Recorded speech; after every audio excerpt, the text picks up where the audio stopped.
When a rusted 1974 Dodge rolled into America's most elite automotive competition, nobody expected what was hiding under that peeling paint. A single father, dismissed and mocked by millionaire executives, was about to reveal an engine that would make billion-dollar corporations look like amateurs. But this isn't just about a machine.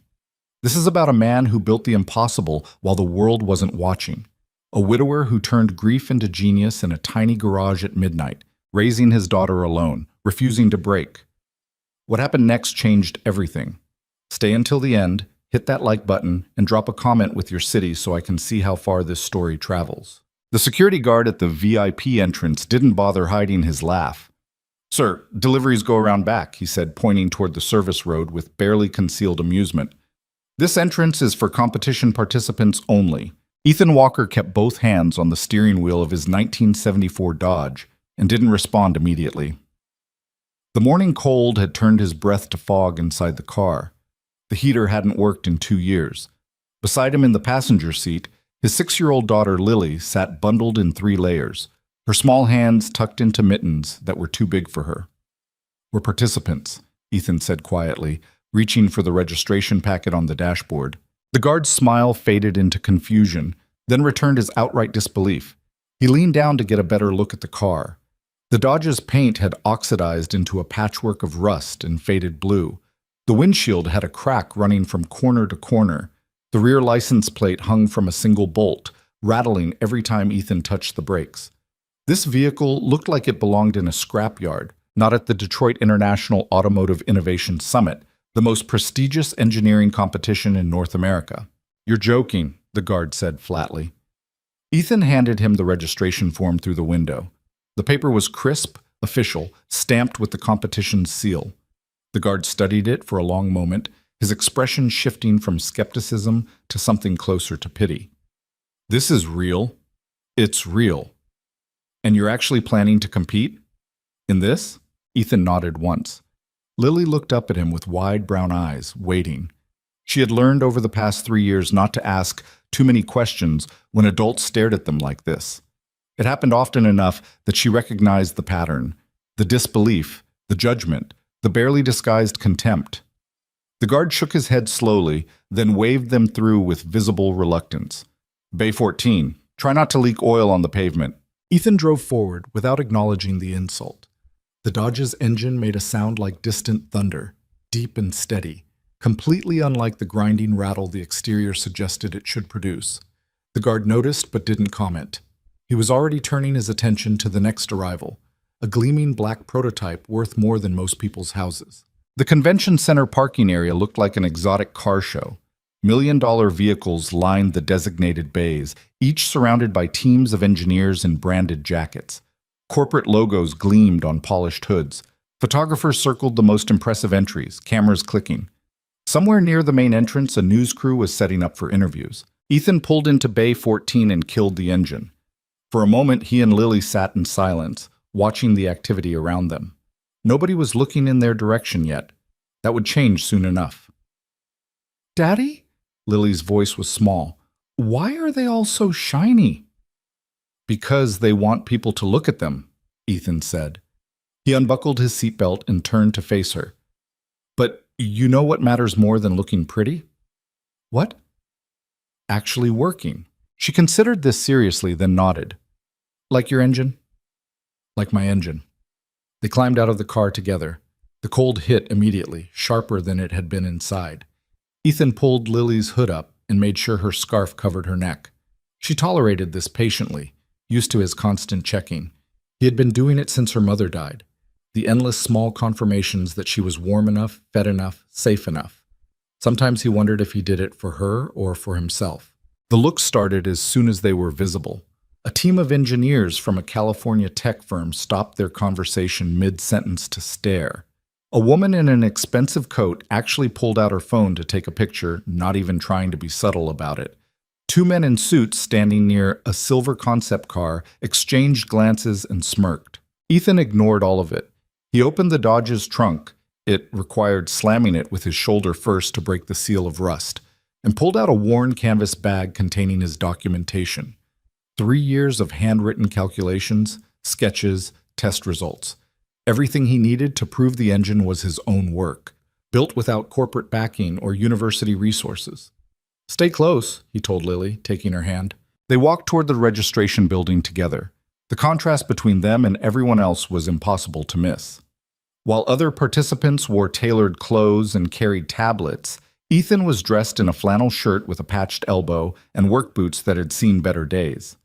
Lily's winter coat was clean, but obviously second-hand, a size too large so she could grow into it. Near the VIP entrance, a small crowd had gathered around someone important. Ethan could tell by the body language, the way people angled toward her, laughing a beat too quickly at whatever she said, maintaining just enough distance to show respect. The woman at the center was younger than he expected, maybe 30, with sharp features and the kind of confident posture that came from never having to justify your presence anywhere. Claire Bennett. He recognized her from magazine covers. CEO of Velocity Automotive Systems, one of the fastest-growing manufacturers in the country. She had built her company from almost nothing in less than a decade, and the business press treated her like royalty because of it. She was beautiful in a way that seemed almost calculated, professionally styled dark hair, a coat that probably cost more than Ethan's monthly rent, jewelry that managed to be both minimal and obviously expensive. But it was her expression that caught his attention. Watching her smile at the executives surrounding her, Ethan recognized something familiar.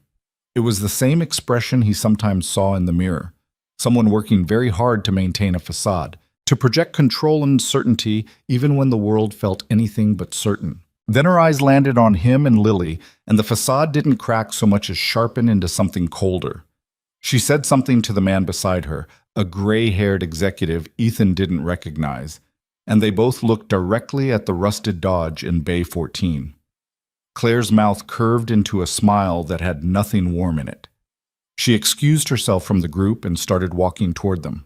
Ethan's first instinct was to turn away, to get Lily inside before this went somewhere ugly, but he had promised himself 3 years ago that he wouldn't run anymore. Not from grief, not from fear, not from people who looked at him and saw only failure. So he stood still and waited. Claire stopped a few feet away, her expensive boots clicking against the pavement. Up close, she was even more intimidating, taller than he expected, with eyes that took in everything about him in seconds. The threadbare flannel, the calloused hands, the little girl clinging to his side. "Are you lost?" she asked. Her voice was smooth, professional, with just enough edge to make it clear she already knew the answer. "No," Ethan said simply. "That's your car?" She gestured toward the Dodge without looking at it, as if she couldn't quite bring herself to acknowledge it directly. "Yes. And you're here to compete." It wasn't a question, but Ethan answered anyway. "Yes." Claire's smile widened. The executives who had followed her were watching now, clearly entertained. One of them, a man in a navy suit with silver cufflinks, actually laughed out loud. "That's adorable," Claire said. The word landed like a slap. "Really? I appreciate the confidence, but maybe you should check the registration requirements again. This is an innovation summit, not a classic car show. We're showcasing the future of automotive engineering, not the past." "I read the requirements," Ethan said. His voice stayed level, but Lily squeezed his hand tighter. She might not understand all the words, but she understood tone. She had heard people talk to her father like this before. "Then you know this competition is for cutting-edge technology. Prototypes that represent genuine advances in efficiency, performance, sustainability." Claire finally glanced at the Dodge, her expression dripping with disdain. "What exactly does that represent? A midlife crisis?" The executives laughed. It was polite corporate laughter, restrained enough to maintain professionalism, but loud enough to make sure Ethan heard it. He should have been angry, part of him was, but mostly he just felt tired. Tired of being looked at like this. Tired of defending himself to people who had already decided what he was worth based on appearances. "The engine," he said quietly. "I'm competing with the engine." "The engine," Claire repeated the words like she was tasting something unpleasant. "In that?" "Yes." "And you built this engine yourself?" "Yes." "In a professional facility? With a team?" "In my garage. Alone." The laughter this time wasn't polite. It was genuine disbelief mixed with mockery. The man in the navy suit shook his head like he'd just heard the punchline to a particularly good joke. Claire studied Ethan for a long moment, her amusement fading into something that looked almost like pity.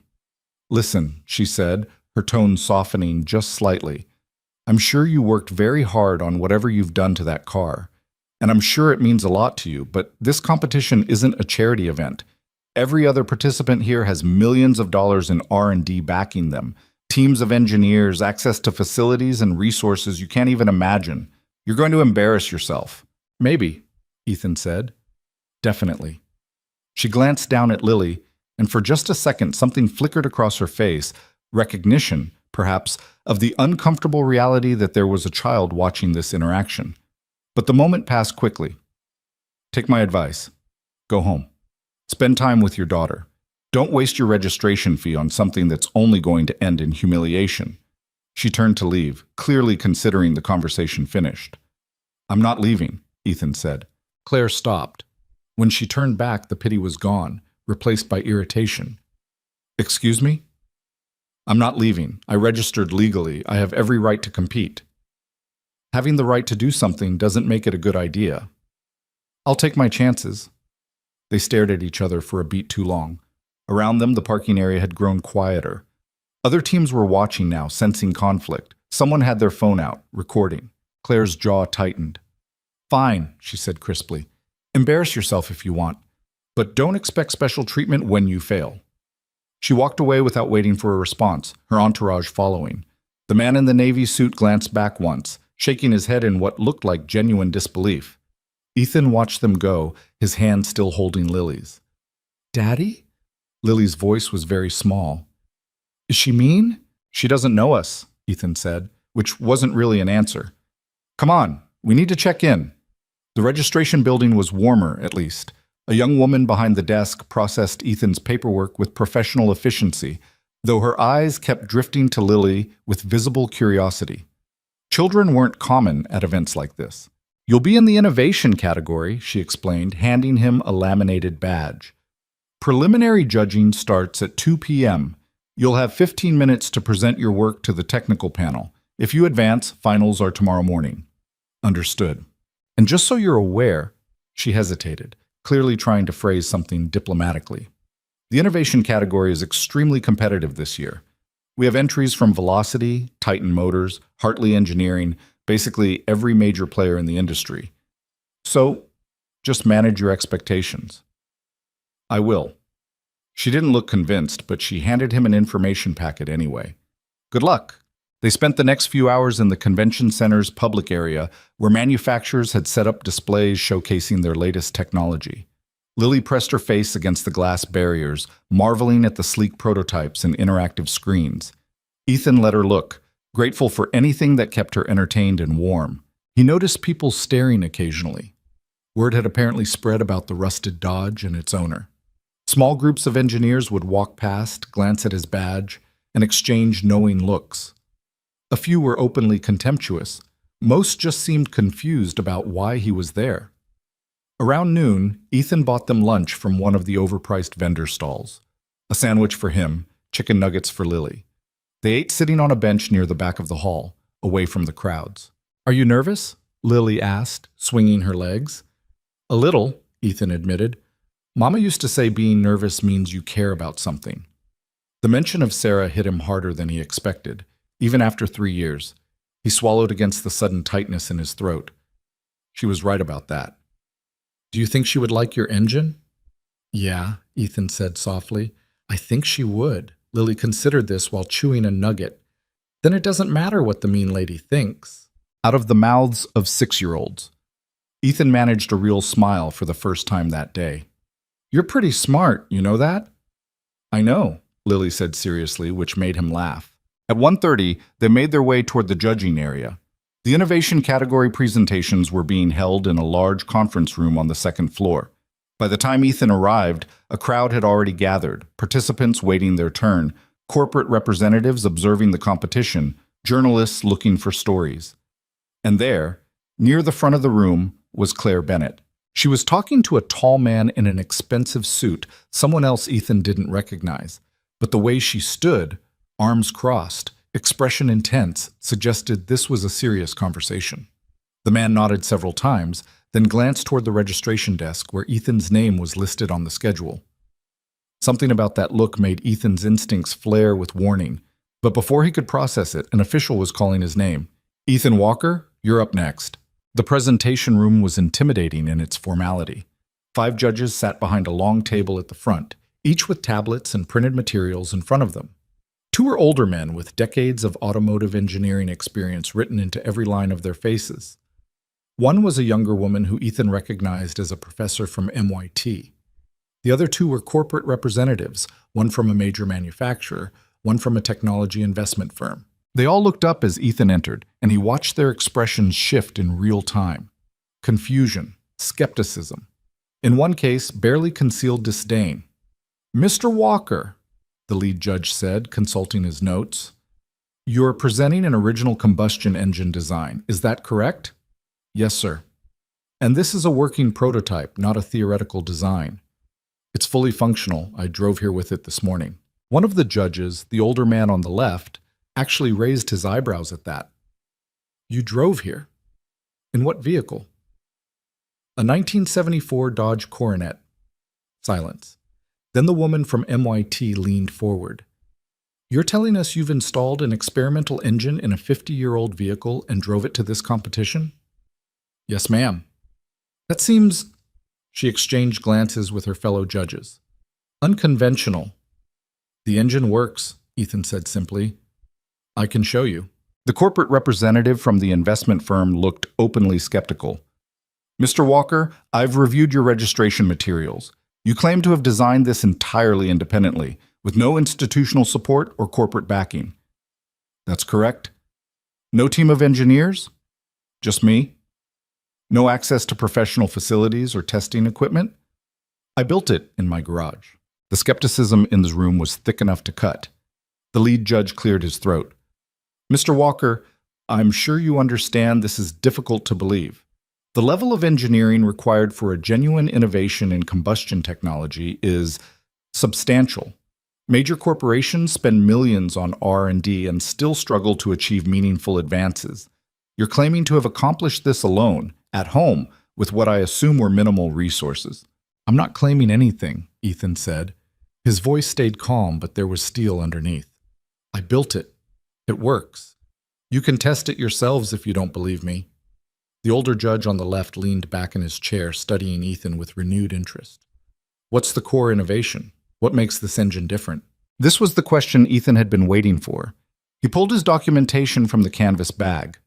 3 years of work, condensed into handwritten notes and technical drawings.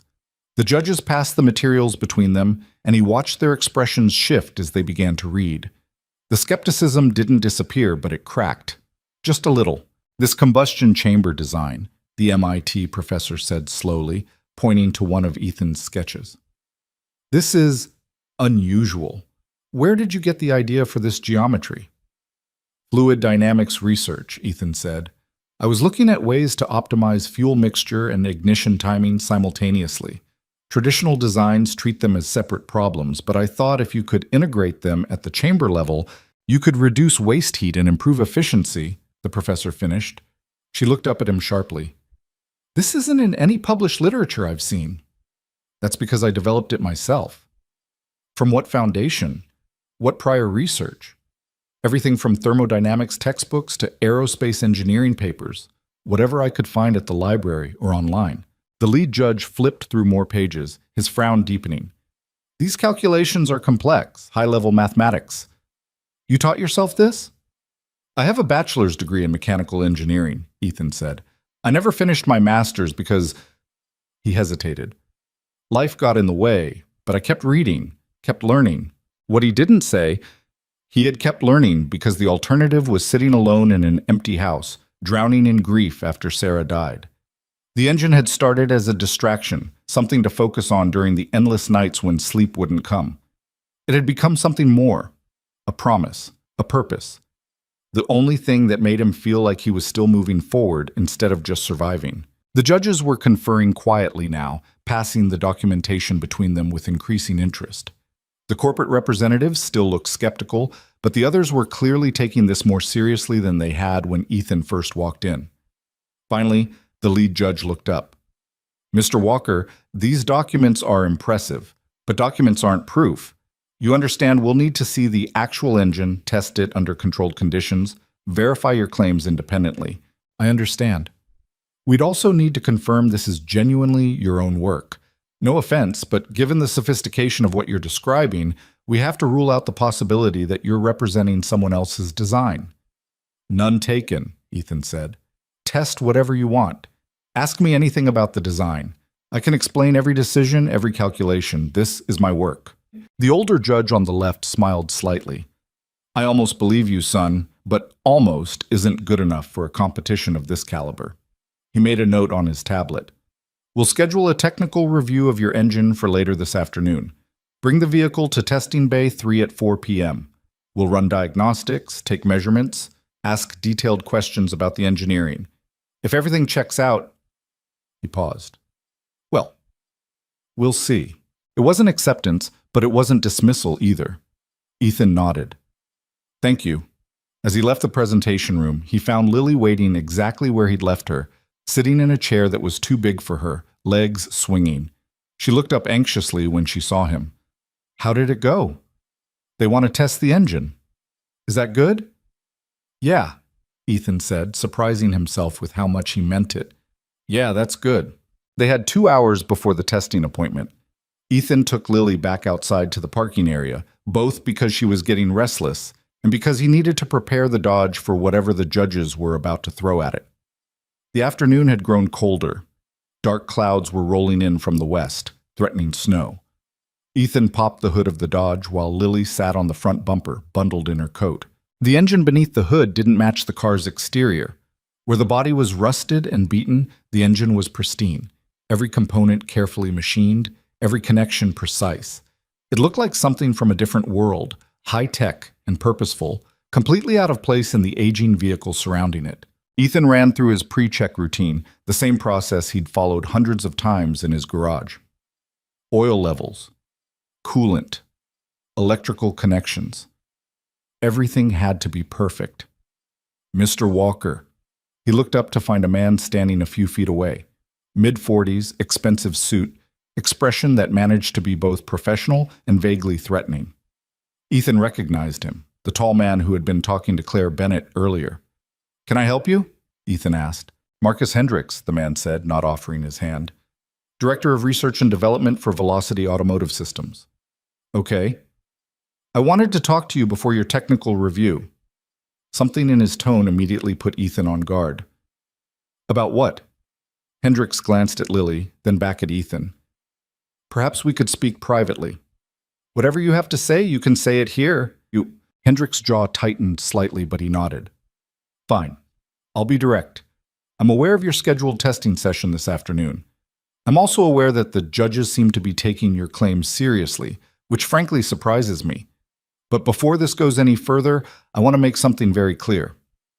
What's that?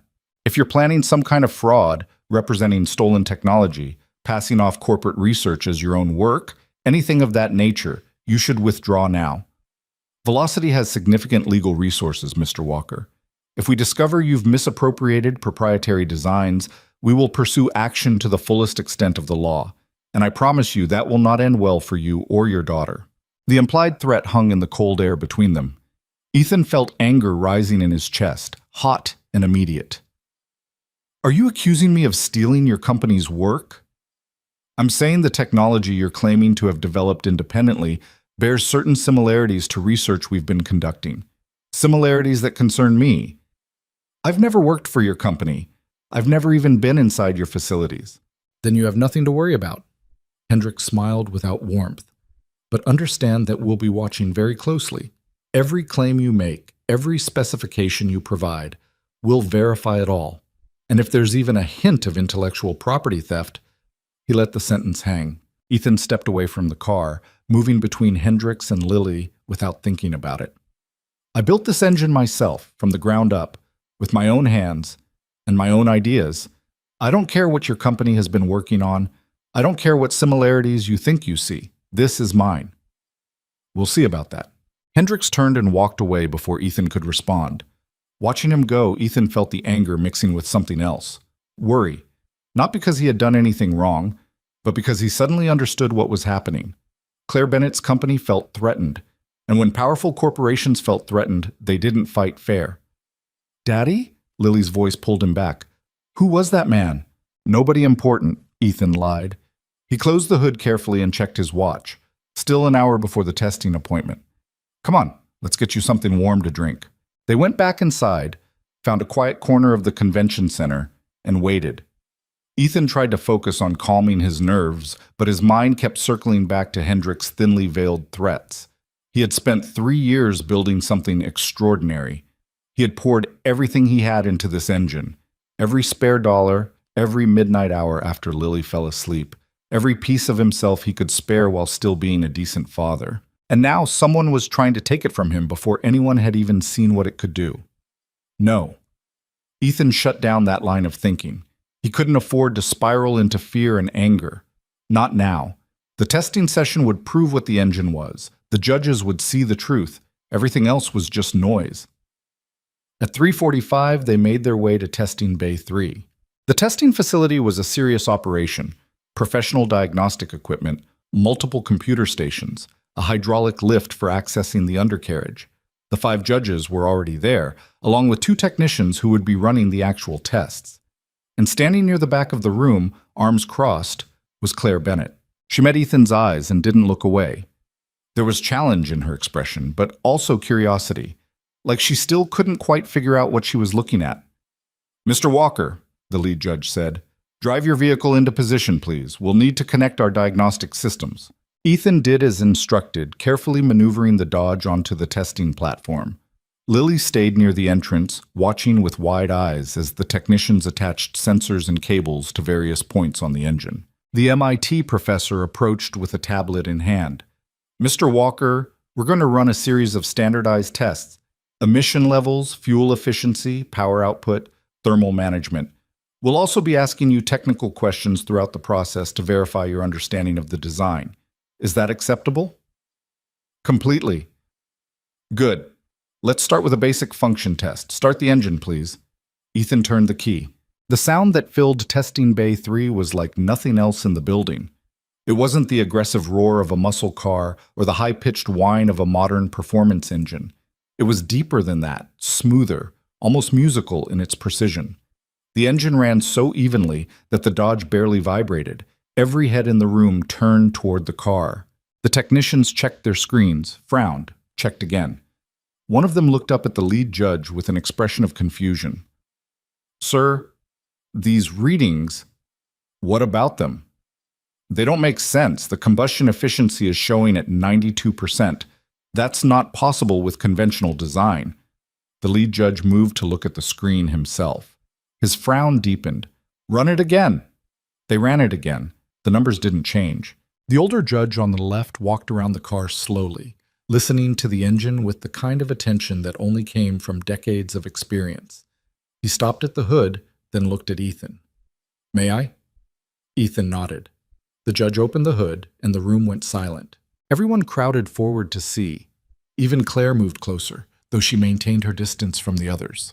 The engine beneath the hood looked like art. Precision machine components fitted together with tolerances that required professional equipment to achieve. But more than that, it looked wrong in a way that made experienced engineers stop and stare. "This combustion chamber geometry," the MIT professor said softly, pointing but not touching. "This isn't theoretical anymore. You actually built this." "Yes, ma'am. And these intake manifolds, the angle is completely non-standard. How did you calculate the optimal configuration?" Ethan launched into an explanation, walking them through his reasoning, his testing methodology, the incremental improvements he had made over hundreds of iterations. He spoke clearly and precisely, answering every technical question without hesitation. The judges listened with increasing attention. Even the skeptical corporate representative had stopped looking dismissive. "Run the full diagnostic suite," the lead judge ordered. "I want measurements on everything." The testing took over an hour. They measured emissions, far cleaner than comparable engines. They measured fuel consumption, significantly lower. They measured power output, substantially higher than the displacement should have allowed. Every number that came back made the judges look more unsettled. Finally, they asked Ethan to shut down the engine. The sudden silence felt wrong after the steady hum. The 5 judges huddled together, speaking in low voices. Ethan couldn't hear what they were saying, but he could see their body language. Animated, argumentative, occasionally glancing back at the Dodge with expressions of disbelief. Claire Bennett approached him while the judges deliberated.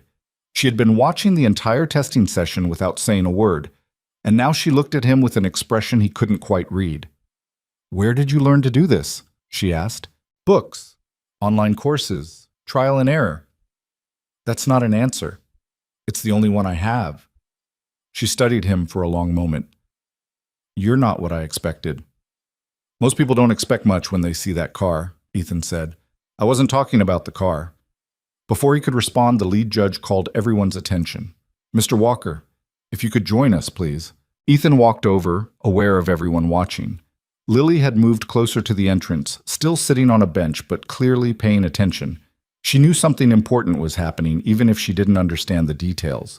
The lead judge looked tired, like someone who had just had every assumption challenged. "Mr. Walker, I've been evaluating automotive engineering for 20 years. In that time, I've seen a lot of impressive work from very talented people with very significant resources." He paused.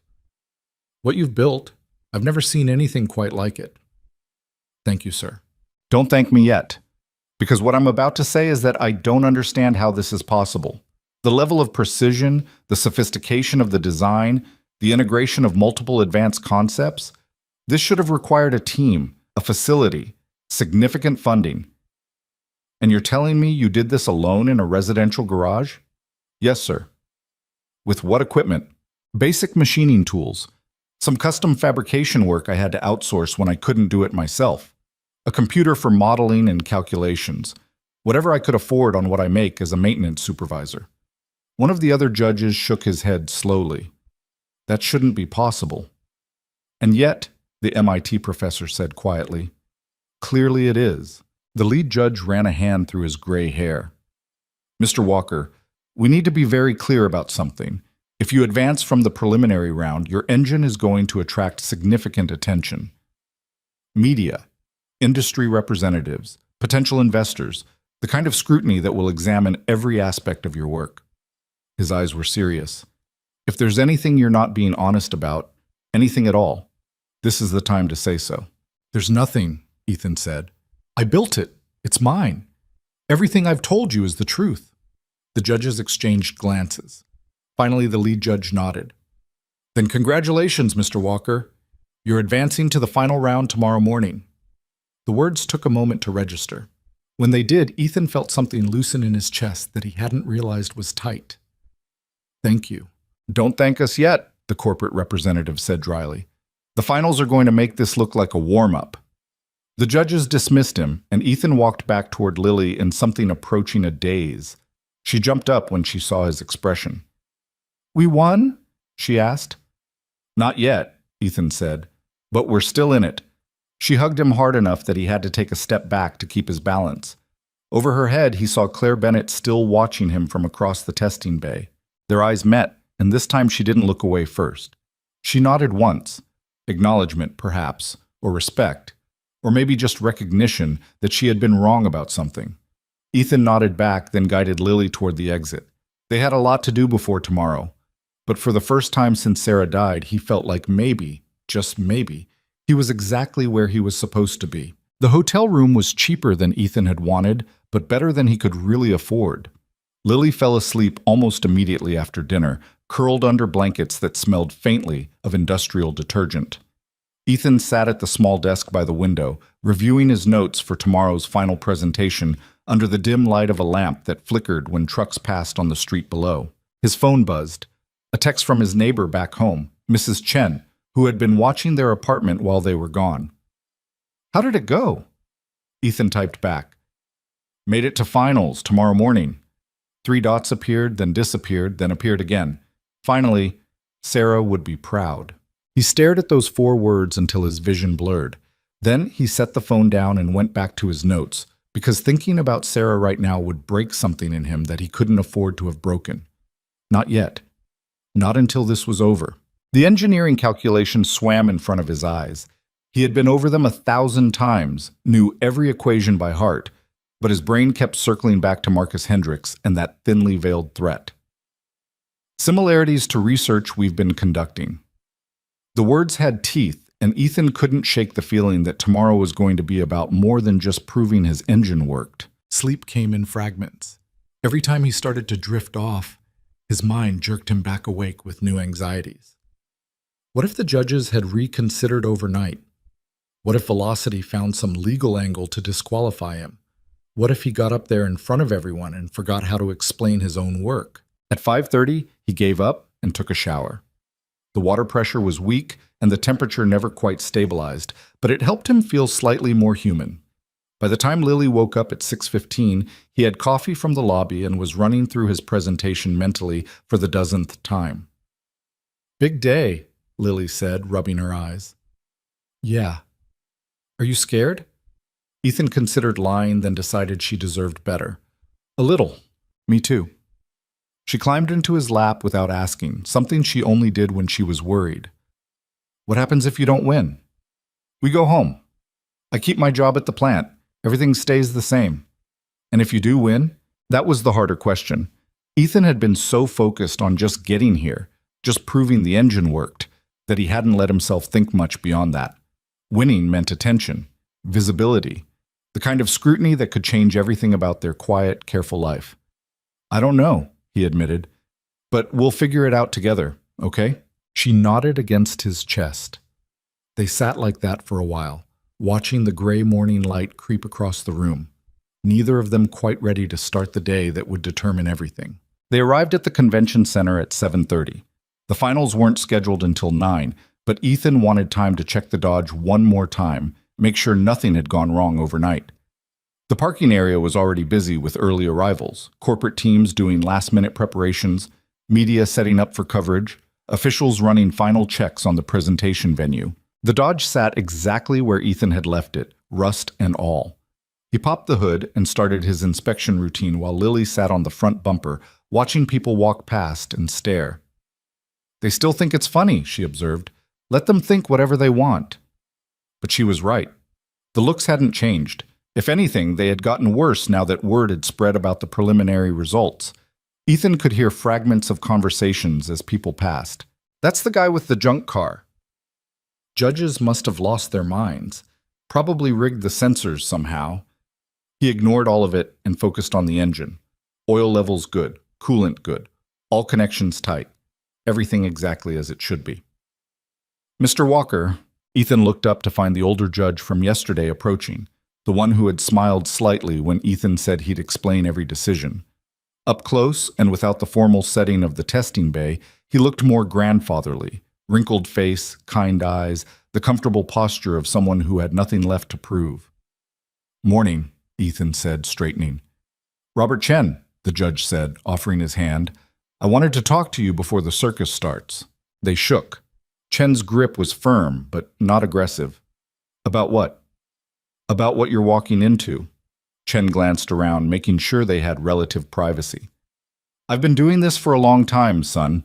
Long enough to recognize when something genuinely new shows up. What you built? That's not just impressive. That's potentially industry-changing, and that means you're about to have a target on your back." "I already got that impression yesterday. From Marcus Hendricks, I assume." Chen's expression soured slightly. "Yeah, I saw him talking to you. Let me guess. He implied you stole Velocity's research?" "Something like that." "He's lying, or at least exaggerating." Chen leaned against the Dodge's fender, apparently unconcerned about the rust.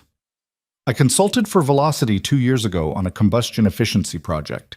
I know what they've been working on. Your design shares some conceptual similarities, but the implementation is completely different. You didn't steal anything." "Then why threaten me?" "Because Claire Bennett is scared." Chen said it matter-of-factly, without judgment. "She's built her entire company on being the innovation leader in this space, and now some unknown guy shows up with technology that could make her entire R&D department look obsolete.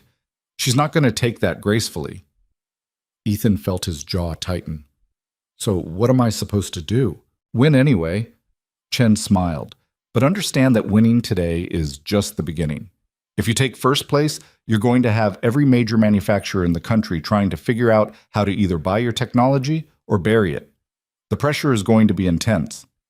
I can handle pressure. Can you? Chen's eyes were sharp despite the grandfatherly demeanor. Because from where I'm standing, you're a single father with no legal representation, no business experience, and no idea how to navigate corporate warfare. You've got talent, son. Maybe genius-level talent. But talent alone won't protect you from what's coming. The words sat heavy in the cold morning air. Ethan wanted to argue, to insist he could handle whatever came next, but Chen's assessment was brutally accurate. He had spent 3 years building an engine. He had spent exactly 0 hours thinking about what happened if he actually succeeded. "So what do you suggest?" he asked quietly. "Lawyer up. Today, if possible, before you sign anything or make any deals." Chen pulled a business card from his pocket and handed it over. "This is a friend of mine, intellectual property specialist. She's good, she's honest, and she doesn't intimidate easily. Give her a call after the finals, regardless of how it goes." Ethan took the card. "Thank you. Don't thank me yet. Just promise me you'll be careful. What you've built deserves to see the light of day. Don't let anyone take it from you because you were too proud or too naive to get proper help." Chen walked away before Ethan could respond, leaving him standing there with a business card and a growing sense that he was in over his head in ways he hadn't fully appreciated. "Was that a nice man?" Lily asked. "Yeah," Ethan said. "I think he was." By 8:30, the crowd around the presentation venue had grown substantially. The finals were open to the public, which meant anyone with a registration badge could attend. Ethan spotted corporate executives, journalists with recording equipment, even what looked like patent lawyers with their tablets and serious expressions. And there, near the front entrance, was Claire Bennett. She was dressed differently today, less severe, more approachable, though still clearly expensive. She was talking to Marcus Hendricks, their heads close together in a way that suggested serious discussion. As Ethan watched, Hendricks gestured emphatically, clearly arguing something. Claire listened, her expression unreadable, then shook her head. Whatever Hendricks was pushing for, she wasn't agreeing. The interaction ended with Hendricks walking away looking frustrated, and Claire standing alone, arms crossed, staring at nothing in particular. Then her eyes found Ethan across the crowd, and something complicated flickered across her face before she looked away. At 8:45, officials started directing people into the auditorium.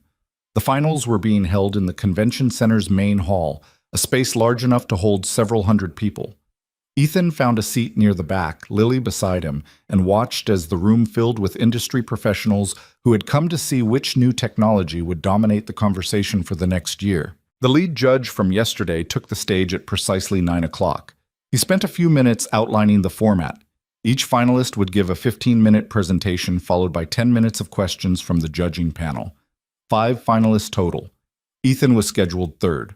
The first presentation was from Hartley Engineering, a mid-sized firm known for hybrid technology. Their entry was a new battery management system that promised faster charging and longer range. The presentation was polished, professional, backed by extensive data and slick graphics. The judges asked pointed questions about scalability and manufacturing costs.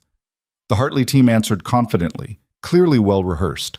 When they finished, the audience applauded politely. Industry professionals evaluating other industry professionals.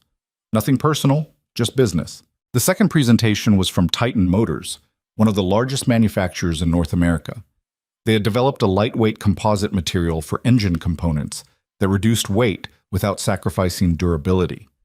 The presentation was even more polished than Hartley's, complete with a video demonstration and testimonials from test drivers. The judges looked impressed but not surprised. This was the kind of incremental innovation they expected from major players. More polite applause. Then it was Ethan's turn. He stood up, took Lily's hand, and walked toward the stage. He could feel hundreds of eyes on them, the single father in the flannel shirt and the 6-year-old girl who shouldn't be at an engineering competition. Whispers followed them down the aisle. At the stage, Ethan stopped and looked down at Lily. "You okay here? I want to come with you."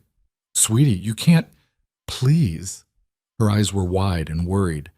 "I don't want to sit alone." Ethan glanced at the judges. The lead judge looked surprised, but made a small gesture that might have been permission. The rules didn't technically forbid it. "Okay," Ethan said, "but you have to be very quiet. Can you do that?" Lily nodded seriously. They climbed the stairs together. Ethan positioned her in a chair at the edge of the stage where she'd be out of the way but still visible to him. Then he turned to face the audience and felt his stomach drop. This was different from yesterday's preliminary session. This was hundreds of people, all watching him with varying degrees of skepticism, curiosity, and outright hostility. The lights were brighter, the silence more oppressive. He could see Claire Bennett in the third row, her expression carefully neutral. Marcus Hendricks sat 2 seats away, looking like he wanted to be anywhere else. "Mr. Walker," the lead judge said, "whenever you're ready." Ethan took a breath and began. 3 years ago, I lost my wife to cancer. She was 30 years old. We had a 6-year-old daughter and about $8,000 in medical debt that insurance wouldn't cover. After the funeral, I had a choice. I could fall apart, or I could find something to hold on to. This wasn't the opening anyone had expected. The room went very quiet. I chose an engine. Ethan's voice was steady, but not rehearsed. He was just telling the truth. Not because I'm some genius inventor, or because I had a grand vision for changing the automotive industry. I chose it because I needed a problem I could solve, something with clear rules and measurable results, something that made sense when nothing else did. He pulled up his first slide. Not a slick corporate presentation, but a simple photograph of his garage. Tools on pegboards. A workbench covered in sketches. The Dodge's engine in pieces on the floor. This is where I built it. A one-car garage behind a duplex in a neighborhood where car alarms go off so often you stop hearing them. I worked nights after my daughter went to sleep. Weekends when I could find someone to watch her for a few hours. Every spare dollar I had went into parts and materials. Next slide. Technical drawings. All handwritten. The judges leaned forward slightly. The core innovation is in the combustion chamber geometry. Traditional designs optimize for either fuel efficiency or power output, but not both simultaneously.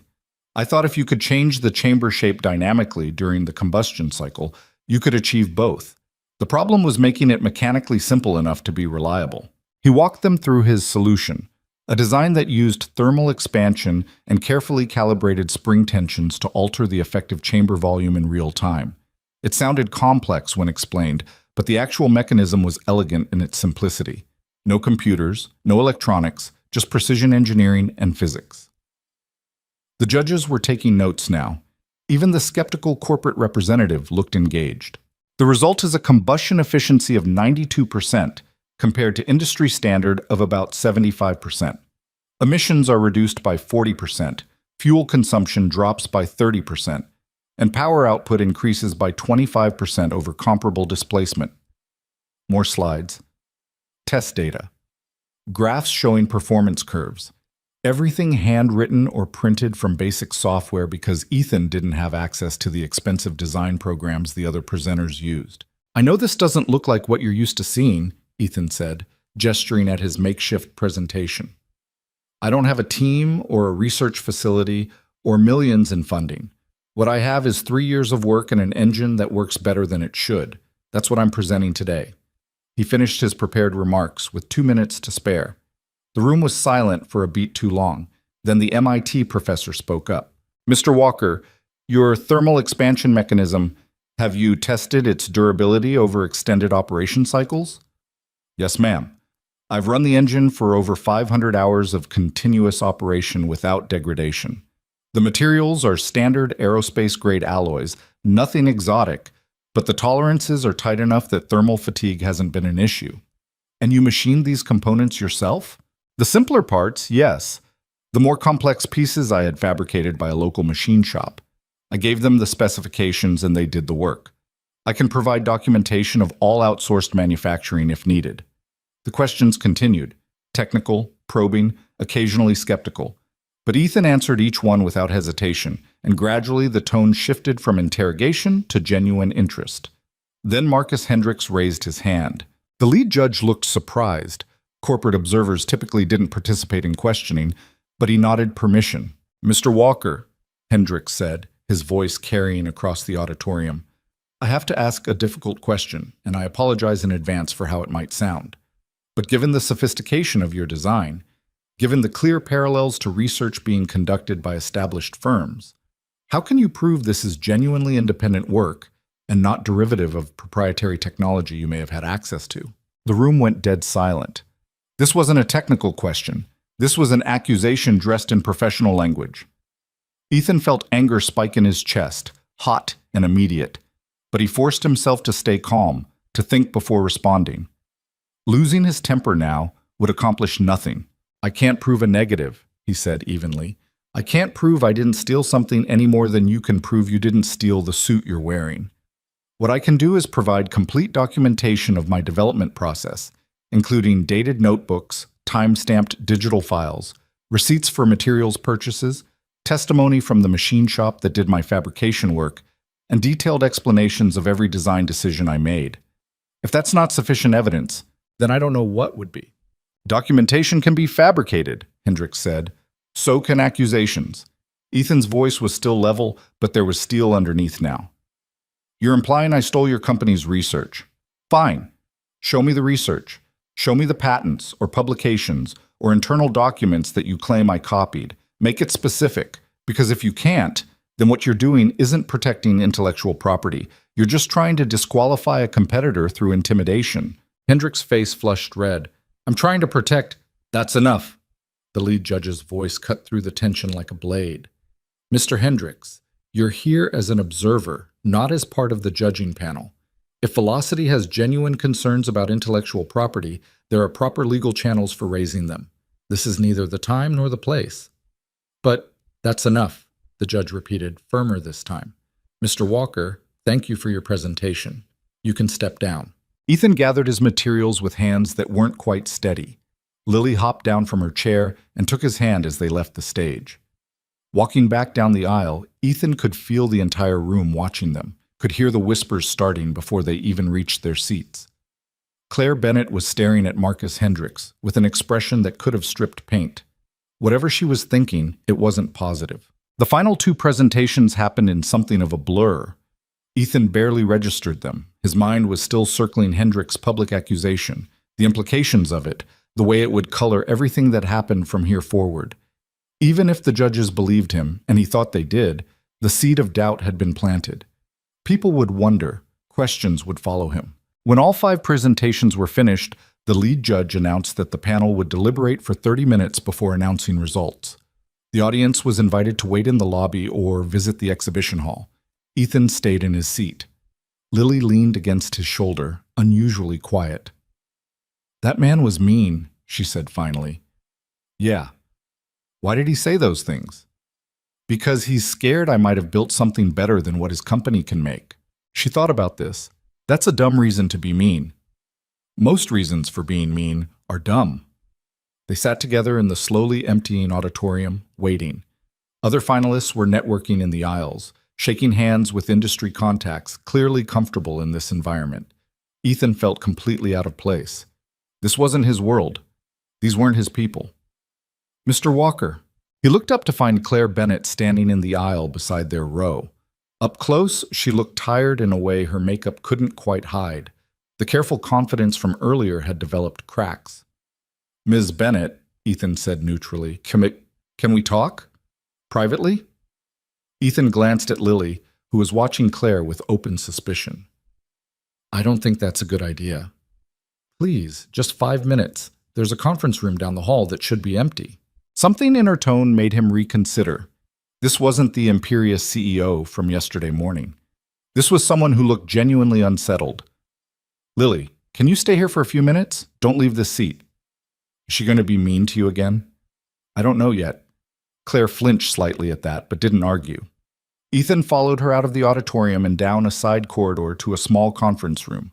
She closed the door behind them, but didn't sit. "I need to apologize," she said without preamble. "For yesterday. For what I said about your car and your daughter and all of it. I was wrong." Ethan waited. There was clearly more coming. "I watched your presentation," Claire continued, "and I watched you answer those questions. And I realized I have no idea who you are, but you're not a fraud. You actually built that engine, and it's—" She paused, searching for words. "It's extraordinary." "Thank you." "Don't thank me. I don't deserve it." She ran a hand through her hair, disturbing the careful styling. "Marcus shouldn't have said what he said up there. I didn't authorize that. I didn't even know he was planning it until he opened his mouth. But you knew he was going to try something. Claire met his eyes. Yes. He came to me last night with concerns about intellectual property. I told him we needed to verify his claims before making any accusations. He clearly decided to skip that step. Why are you telling me this? Because I don't want you to think that was my idea. And because, she hesitated, because I'm trying to figure out if I'm someone who would rather win by destroying a competitor than by building something better. And I really don't like the answer I'm coming up with. The honesty caught Ethan off guard. He had expected corporate doublespeak, not genuine introspection. Your engine, Claire said. It's better than anything Velocity has in development. Better than anything anyone here has in development, probably. If you win today, every manufacturer in the country is going to want it. They're going to offer you money, partnerships, positions. And some of them are going to try to steal it, or bury it, or tie you up in legal knots until you give up. I'm aware. Are you? Because from where I'm standing, you look like a talented engineer who has no idea how brutal this industry can be. You think building a better product is enough? It's not. Politics matter. Connections matter. Legal protection matters. And you have none of those things. Ethan felt his jaw tighten. So what are you suggesting? That I give up? Sell out to whoever offers the most money? I'm suggesting you be smart about what comes next. Claire's voice softened slightly. Look, I'm not going to pretend I'm doing this out of pure altruism. If you win today, you become my competitor whether you want to or not. But I'd rather compete against you fairly than watch you get destroyed by people with fewer scruples than I have. That's a low bar. She smiled without humor. Yeah, it really is. They stood in silence for a moment. Through the closed door, Ethan could hear the muffled sounds of the convention center, announcements over the PA, conversations in the hallway, the constant background noise of hundreds of people in motion. I should get back to my daughter, he said finally. Of course. Claire moved toward the door, then stopped. For what it's worth, I hope you win. You deserve it more than the rest of us. She left before Ethan could respond, leaving him alone in the conference room wondering what exactly had just happened. When he returned to the auditorium, Lily was exactly where he'd left her, swinging her legs and humming to herself. She looked up when he sat down. Did she say sorry? Yeah, she did. Do you believe her?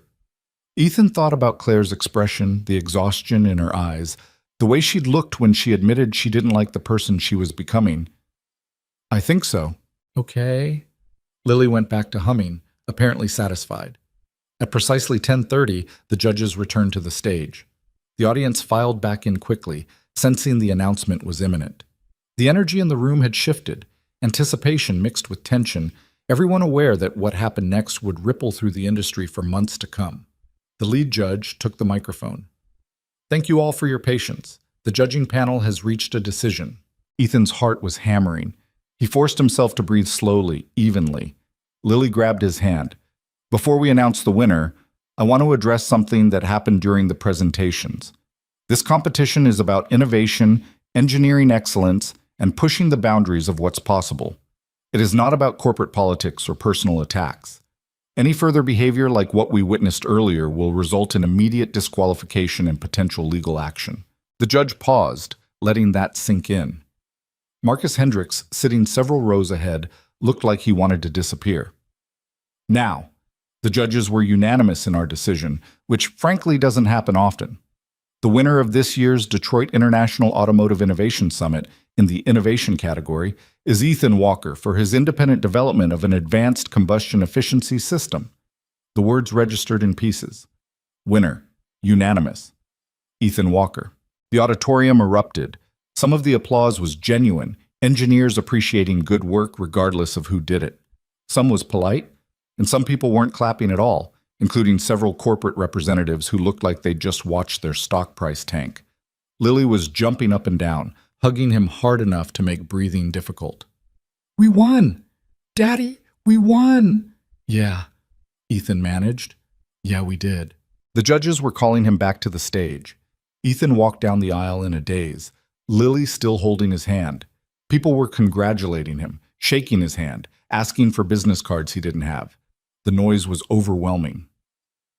On stage, the lead judge shook his hand formally. Congratulations, Mr. Walker. Genuinely impressive work. Thank you, sir. Robert Chen, the older judge, pulled him aside while photographers took pictures. Remember what I said. Lawyer. Today. Don't sign anything until you have proper representation. I won't. And expect calls, lots of them. Everyone's going to want a piece of what you built. Be very, very careful about who you trust. The award ceremony wrapped up quickly after that. Ethan was given a plaque and a check for $25,000. The prize money he hadn't even been thinking about. $25,000. Enough to pay off the remaining medical debt. Enough to fix the Dodge properly if he wanted. Enough to breathe a little easier for the first time in 3 years. As the crowd dispersed, Ethan found himself surrounded by people wanting to talk business. Representatives from manufacturing firms, technology investors, licensing agents. They pressed business cards into his hands, asked for meetings, made vague promises about opportunities. It was dizzying and exhausting and slightly terrifying. Through the chaos, he caught a glimpse of Claire Bennett leaving through a side exit. She looked back once, caught his eye, and nodded. Then she was gone. Marcus Hendricks was nowhere to be seen. By the time Ethan and Lily made it back to the parking area, it was nearly noon. Ethan's phone was blowing up with calls from numbers he didn't recognize. Reporters, probably. Maybe lawyers. He turned it off and focused on getting Lily something to eat. They found a quiet corner of the convention center cafeteria and split a sandwich. Lily was still buzzing with excitement, talking rapid fire about the ceremony and the cameras and how many people had wanted to talk to her daddy. Ethan let her talk, grateful for her happiness, trying not to think too hard about what came next. Robert Chen's friend, the intellectual property lawyer. That was the first call he needed to make. Then, he needed to figure out what to do with an engine that could change the industry and a life that had just become infinitely more complicated than the quiet existence he'd been protecting for 3 years. But first, he needed to take his daughter home, make sure she was safe, make sure nothing about this disrupted the fragile stability they'd built together. Daddy! Lily was looking at him seriously now, her excitement fading into something more thoughtful. Is everything going to be different now? Ethan pulled her close. I don't know, sweetheart, maybe. Is that scary? Yeah, a little. She nodded against his chest. It's okay to be scared. Mama said that too. The mention of Sarah hit him the way it always did, sudden and sharp and impossible to prepare for. But this time, it didn't just hurt. It felt like permission. Permission to be uncertain, permission to not have all the answers, permission to build something extraordinary and be terrified about what it meant. Yeah, Ethan said quietly. She did say that. They finished their lunch in comfortable silence.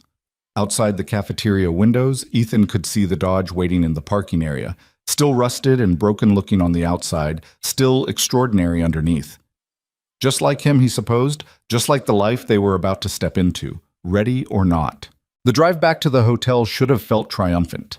Instead, Ethan spent most of it checking his rear-view mirror, half expecting to see corporate lawyers following them. The prize check sat in his glove compartment like a live grenade. $25,000. More money than he'd seen in one place since before Sarah got sick. Should have felt like relief. Mostly it just felt like a timer had started on something he didn't fully understand yet.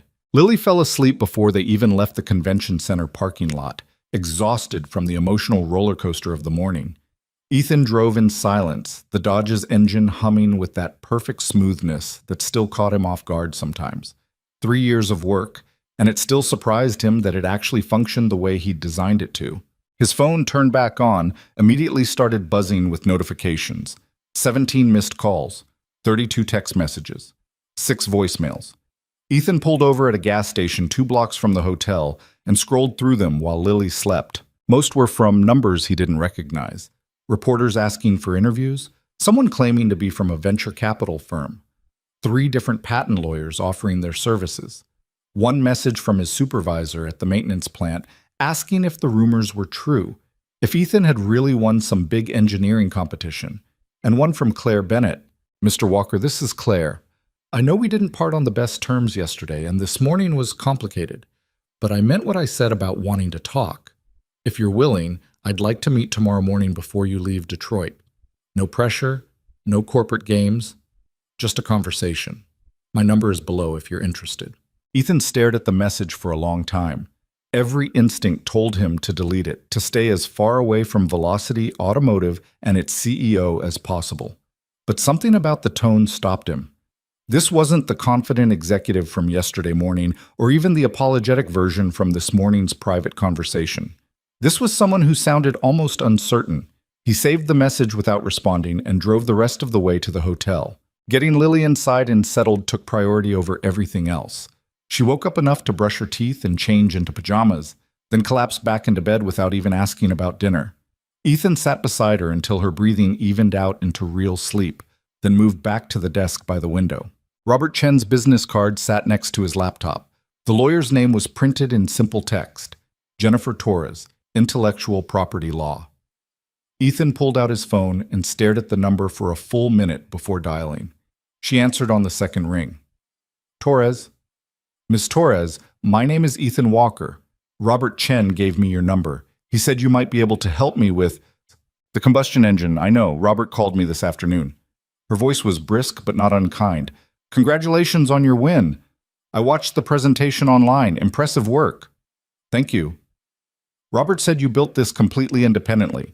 No corporate backing, no university affiliation, no team. Is that accurate? Yes. And you have documentation proving that? Dated notebooks, receipts, time-stamped files? Everything. I've been keeping records since the beginning. Good. That's very good. Ethan heard papers rustling in the background. Here's the situation, Mr. Walker. You just won one of the most prestigious automotive engineering competitions in North America with technology that could legitimately disrupt a multi-billion-dollar industry. That makes you valuable. And being valuable without protection makes you vulnerable. I'm getting that impression. I'm sure you are. So let me be direct. You need legal representation immediately. Before you talk to any manufacturers, before you sign anything, before you even discuss licensing terms with anyone. The calls you're getting right now, half of them are from people who want to help you. The other half are from people who want to own you. And you won't be able to tell the difference without someone who knows what to look for. Ethan rubbed his eyes. The exhaustion from the past 2 days was catching up with him. What would hiring you involve? Initial consultation is free. If you want to retain me, my rate is $300 an hour. I know that's expensive, but intellectual property law is specialized work, and what you've built is valuable enough that cutting corners on legal protection would be a mistake. $300 an hour. Ethan did the mental math and felt his stomach drop. Even with the prize money, he couldn't afford extended legal representation at that rate. Torres seemed to sense his hesitation. Mr. Walker, I'm not trying to scare you, but I've seen situations like this before. Talented people who build something extraordinary and then get eaten alive by corporations with unlimited legal resources and no scruples about using them. I don't want that to happen to you. I appreciate that, but I need to think about it. Fair enough. Think about it tonight. Call me tomorrow if you decide you want to move forward. In the meantime, my free advice is this. Don't sign anything, don't verbally agree to anything, and don't share technical details with anyone who hasn't signed a non-disclosure agreement. Understood? Understood. Good. And Mr. Walker, get some sleep. You look like you need it. Ethan almost asked how she knew what he looked like, then realized she'd probably watched the entire presentation online. Of course she had. Everyone had. Apparently. After hanging up, he sat at the desk and tried to process everything. The win, the calls, the legal complications he was just beginning to understand. Claire Bennett's message sitting unanswered on his phone. His laptop sat open in front of him, screen dark.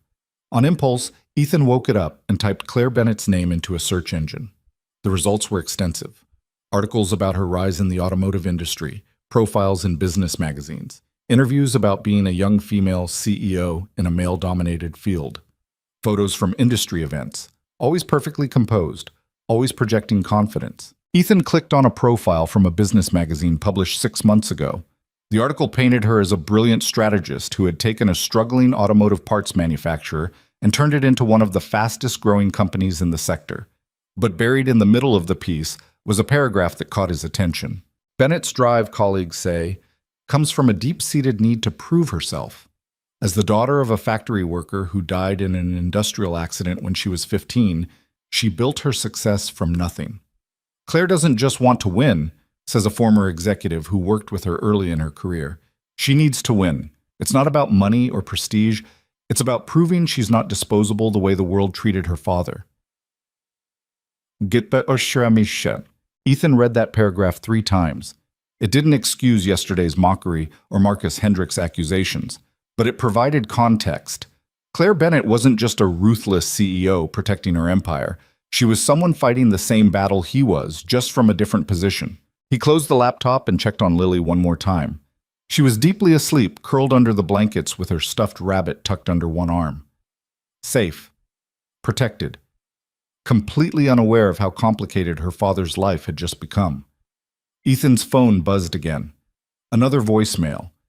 He almost ignored it, then saw it was from a Michigan number he didn't recognize. Against his better judgment, he listened. Mr. Walker, this is David Cho from Great Lakes Manufacturing.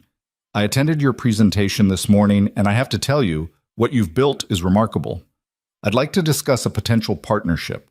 We're a mid-sized firm, family-owned, and we specialize in bringing innovative automotive technology to market.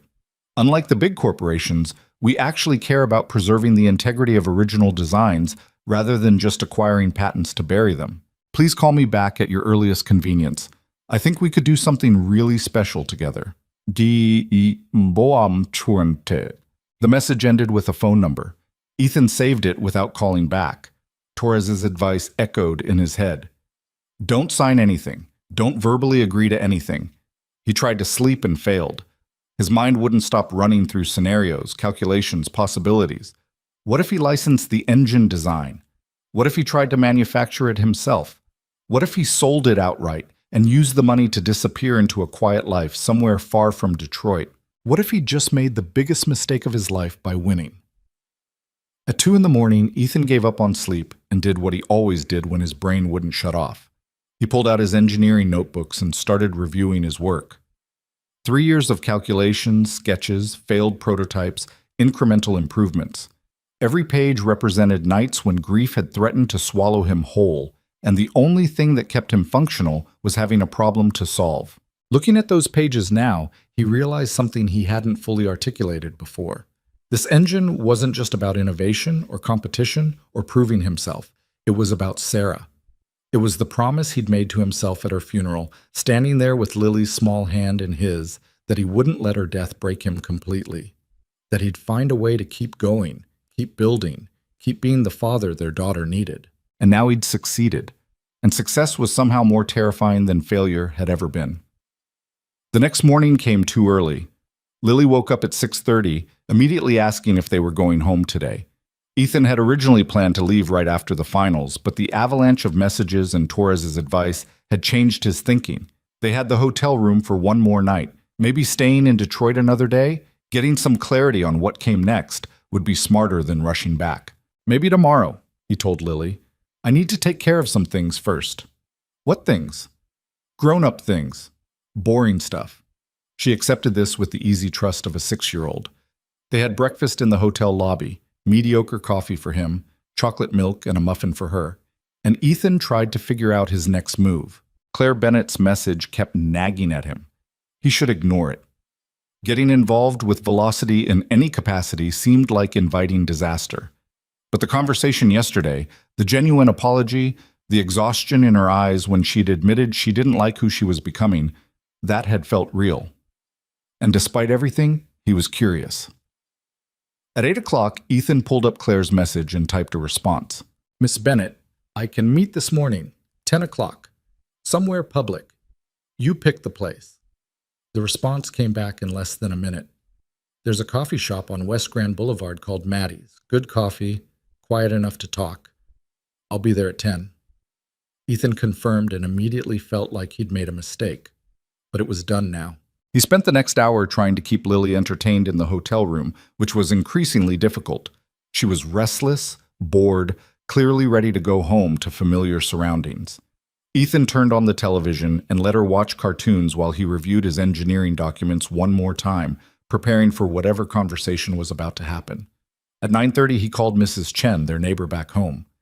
Ethan, I saw the news online. You won. I can't believe it. Yeah, it's been kind of overwhelming. I bet. When are you coming home? Tomorrow, probably. Maybe tonight. I'm not sure yet. Take your time. Everything's fine here. Your plants are still alive, if barely. Ethan smiled despite his anxiety. Thanks for checking on things. Of course. And Ethan, Sarah would be so proud of you. You know that, right? The words hit harder than expected. Yeah, thanks. After hanging up, he got Lily ready and they drove to Maddie's.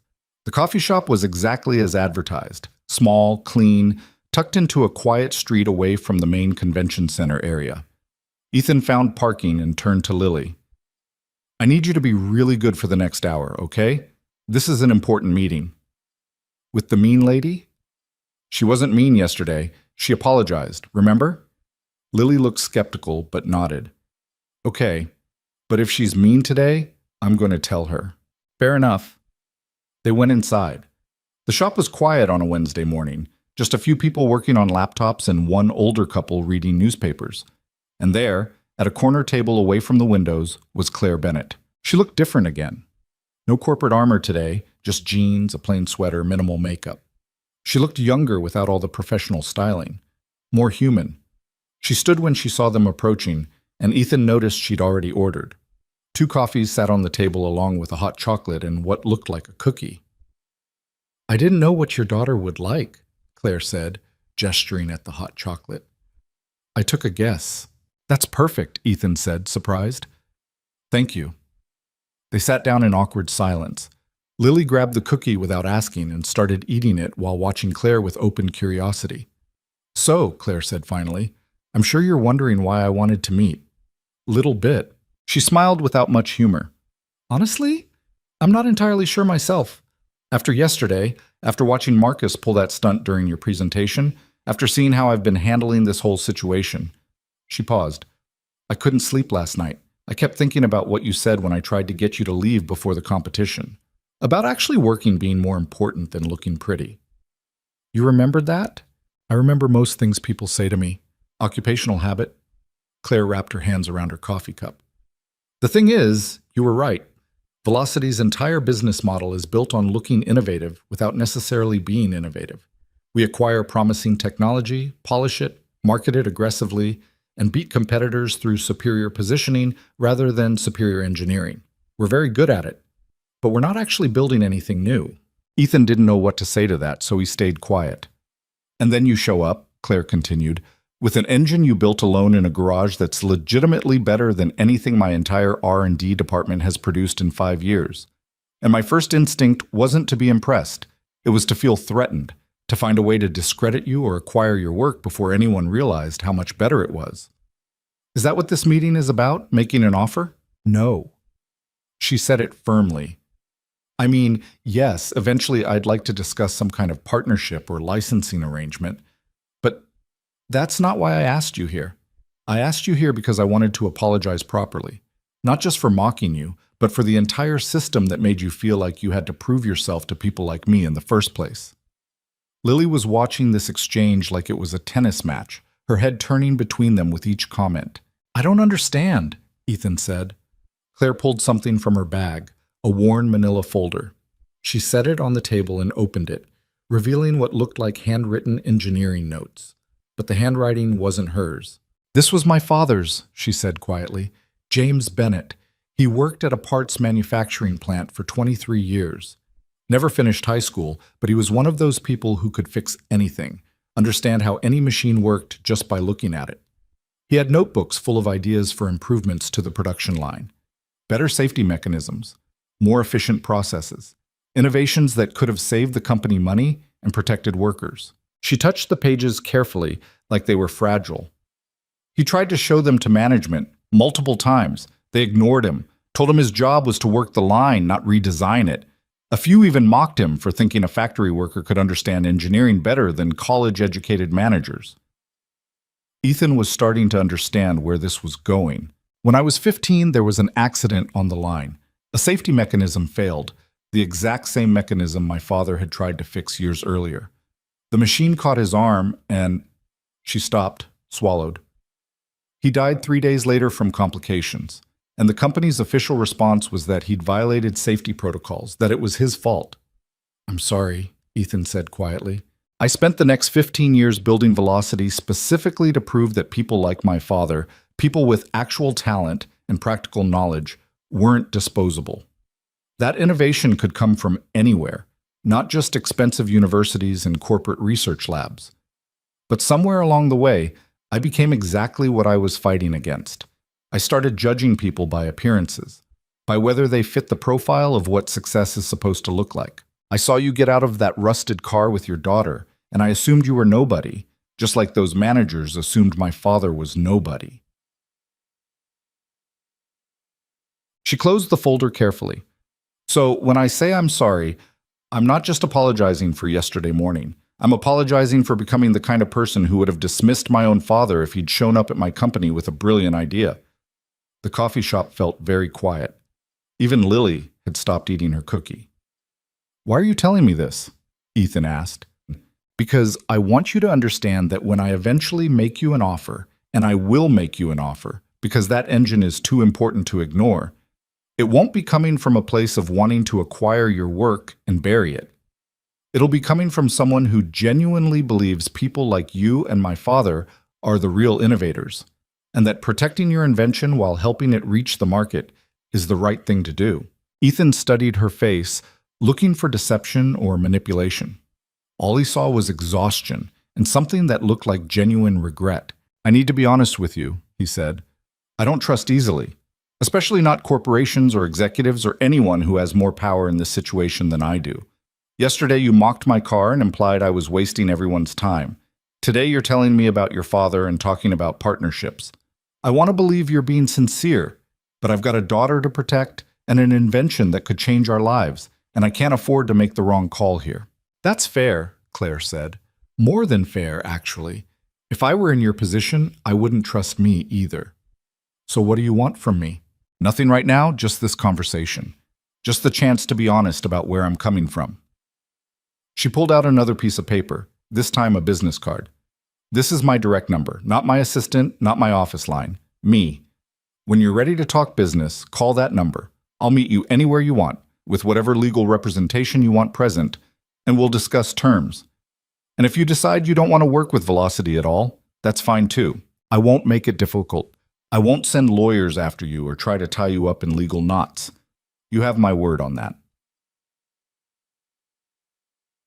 Ethan took the card but didn't commit to anything.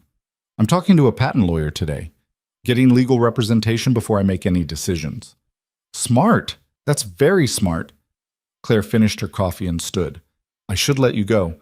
I'm sure you have a lot to figure out." "Yeah." She looked down at Lily, who was still watching her warily. "I'm sorry for being mean to your dad. He seems like a really good person, and he built something amazing. You should be proud of him." Lily considered this seriously. "I am proud, but you were still mean." Claire smiled, and this time it looked genuine. "You're absolutely right, I was. I'll try to do better."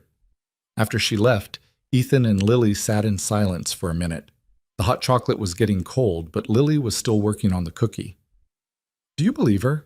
Lily asked finally. "I don't know yet," Ethan admitted, "but I think maybe she was telling the truth." "About her daddy?" "Yeah." "That's sad." "It is." They finished their drinks and headed back to the hotel.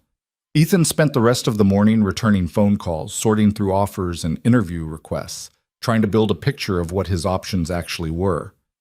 Most of it was overwhelming. A few conversations were genuinely interesting, and one call, from David Cho at Great Lakes Manufacturing, left him thinking that maybe not everyone in this industry was trying to exploit him. At 2 o'clock, Ethan called Jennifer Torres back. "Mr. Walker, I was hoping I'd hear from you.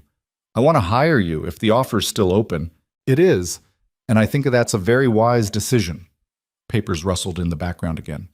"I've already started preliminary research on your engine patent situation. The good news is, from what I can tell based on public records, there's no existing patent that covers your specific combustion chamber design. The less good news is that filing for patent protection is expensive and time-consuming, and you're going to have multiple corporations racing to either license your technology or find ways to work around it." "How expensive? For a patent this complex? Probably $15,000 to $20,000, and that's if everything goes smoothly. More if anyone challenges the application. Ethan's stomach sank. I don't have that kind of money. I mean, I have the prize money, but you need it for other things. I understand. Torres paused. There might be another option. Some law firms, including mine, work on contingency for particularly promising intellectual property cases. Basically, we cover the upfront costs in exchange for a percentage of future licensing revenue. It's riskier for us, but it means you don't have to pay out of pocket unless your engine actually generates income.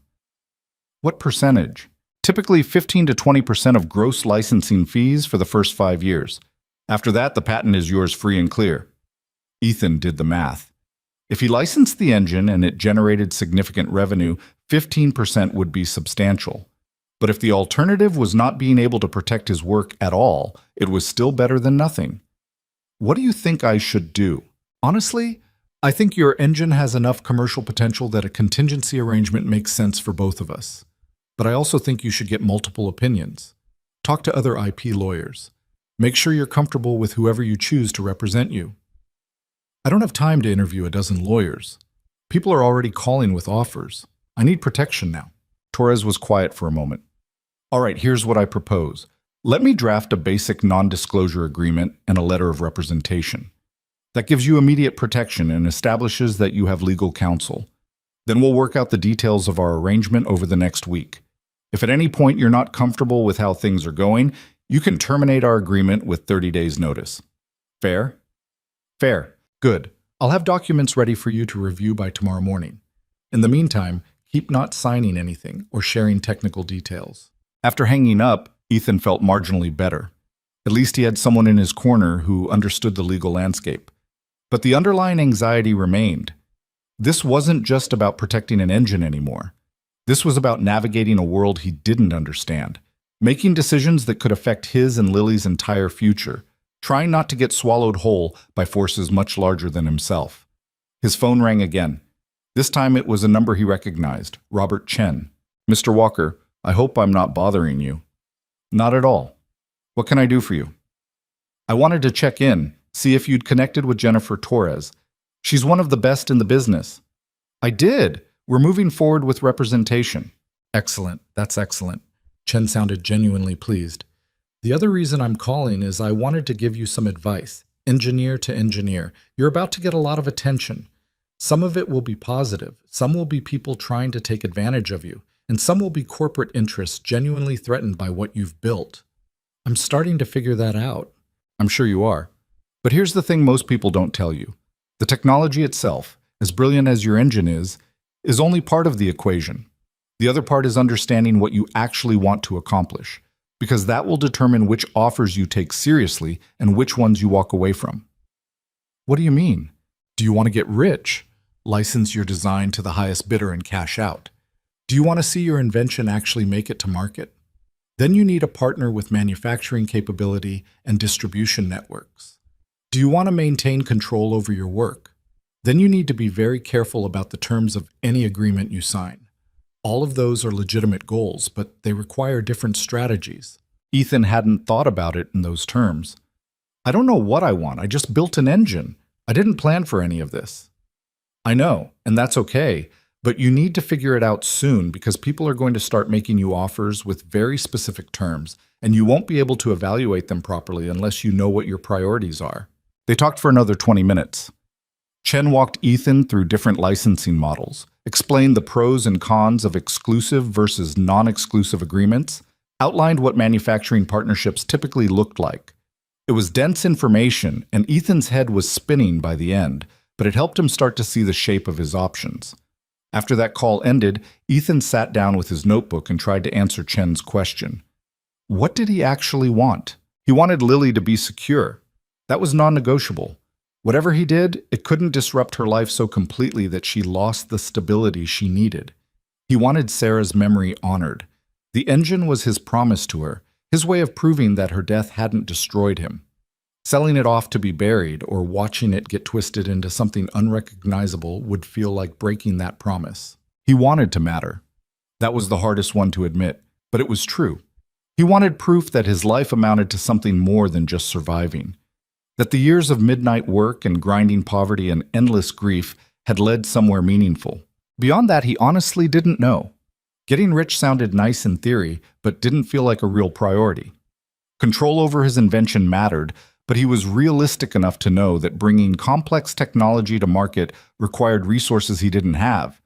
Pride was important, but not important enough to sabotage opportunities out of stubbornness. It was messy and complicated, and he didn't have clear answers, which probably meant he was thinking about it correctly. That evening, Ethan took Lily to a better restaurant than they could normally afford. They sat in a booth by the window and ordered real food, not drive-through or gas station sandwiches. Lily got chicken fingers and fries and ate them with the focused determination of someone who knew this was a special occasion. "Are we celebrating?" she asked through a mouthful of chicken. "Yeah, I think we are." "What happens now?" "I don't know exactly, but things are going to change. Probably a lot." She thought about this while stealing one of his fries. "Will we still live in our apartment?" "For now.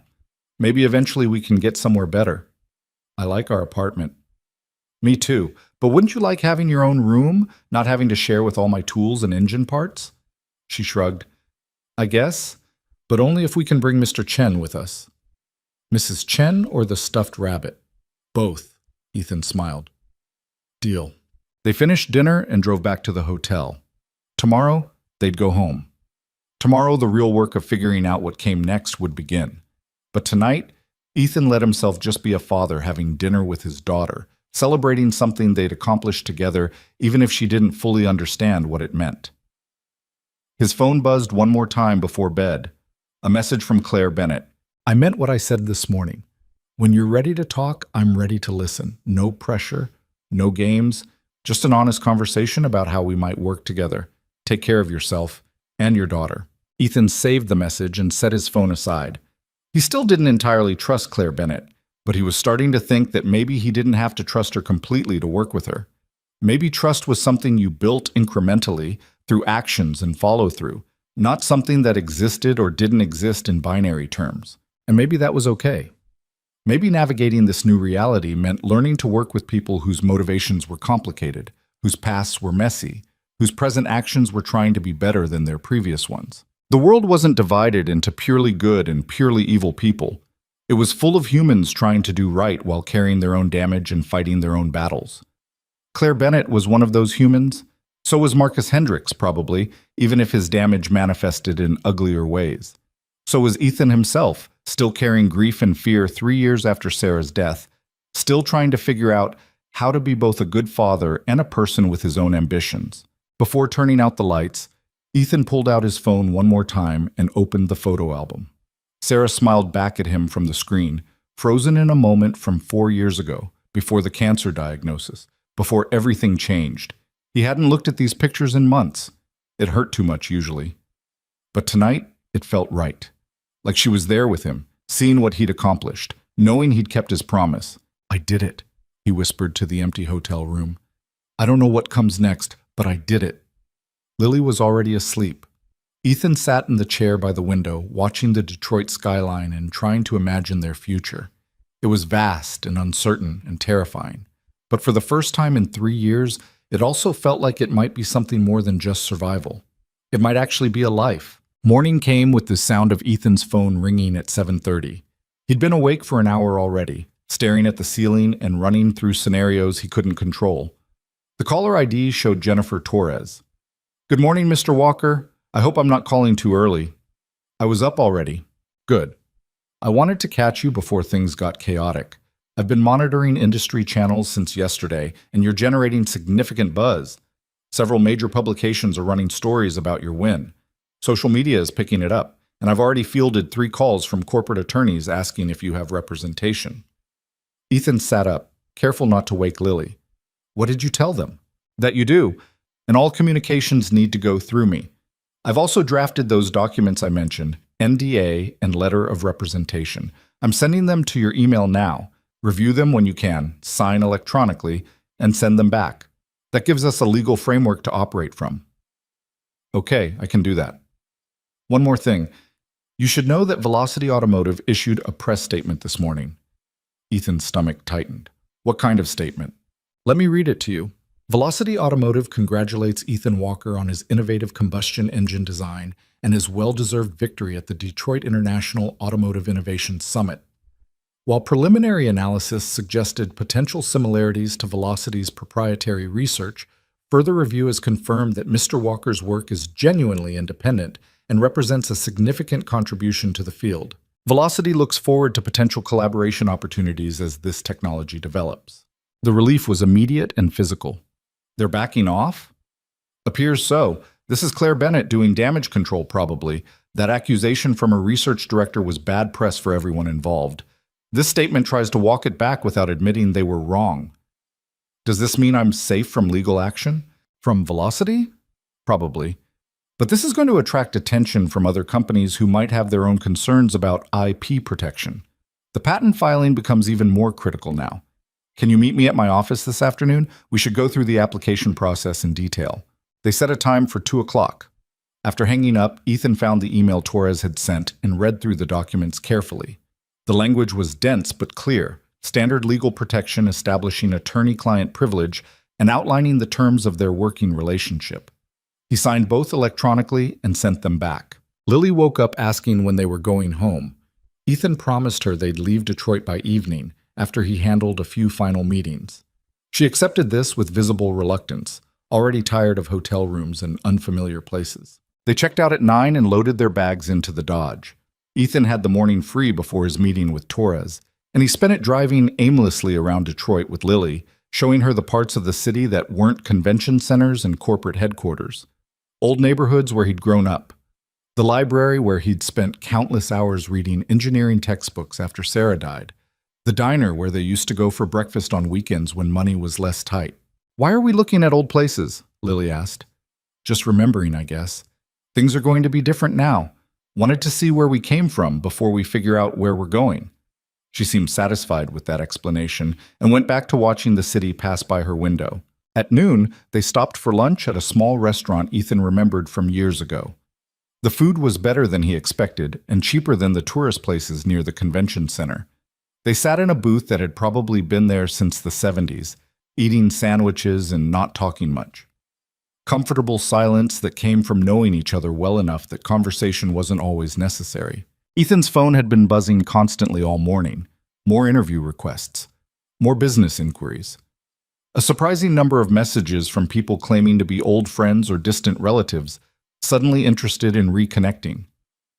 He ignored most of it, responding only to the few that seemed genuinely legitimate. One message caught his attention. It was from David Cho at Great Lakes Manufacturing, following up on his voicemail from yesterday. Mr. Walker, I understand you're likely overwhelmed with offers right now.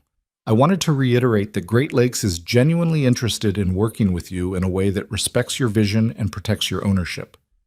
We're a smaller operation than companies like Velocity, but that means we can be more flexible and more fair in our partnerships.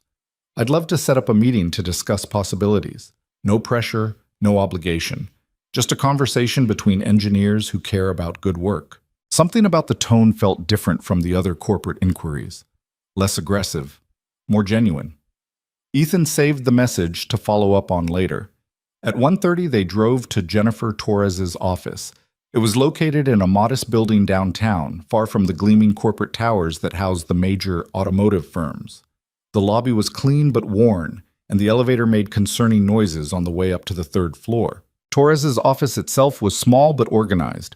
Law books lined one wall. A desk covered in files and legal pads dominated the space. The woman who stood to greet them was younger than Ethan expected, maybe late 30s with sharp eyes and a handshake that meant business. Mr. Walker, good to finally meet in person. She looked down at Lily. And you must be Lily. Your dad talks about you a lot. We talked once, Ethan said. Yes, but you mentioned her at least 6 times. That counts. Torres gestured to chairs. Please sit. We have a lot to cover. She had prepared a detailed breakdown of the patent filing process, complete with timelines and cost estimates. Looking at the documents spread across her desk, Ethan felt the weight of what he was stepping into. The most important thing to understand, Torres explained, is that filing a patent doesn't give you immediate protection. The application process can take years. During that time, your invention is vulnerable. Anyone can see what you're trying to patent and potentially develop workarounds or file competing claims. So what do I do? You move fast. We file the patent application immediately. We also file for provisional protection, which gives you some coverage while the full patent is being processed. And critically, you don't share detailed technical specifications with anyone who hasn't signed an ironclad NDA. That means even potential partners don't get full access until agreements are in place. Lily was getting restless, swinging her legs and looking around the office with visible boredom. Torres noticed and pulled open a desk drawer. I keep toys for situations like this. My sister has 3 kids and they visit sometimes. She produced a small box of colored pencils and paper. Think you can draw me a picture while your dad and I talk boring lawyer stuff? Lily accepted the supplies and immediately started drawing, apparently satisfied. For the next hour, Torres walked Ethan through every aspect of protecting his intellectual property. She explained the difference between design patents and utility patents.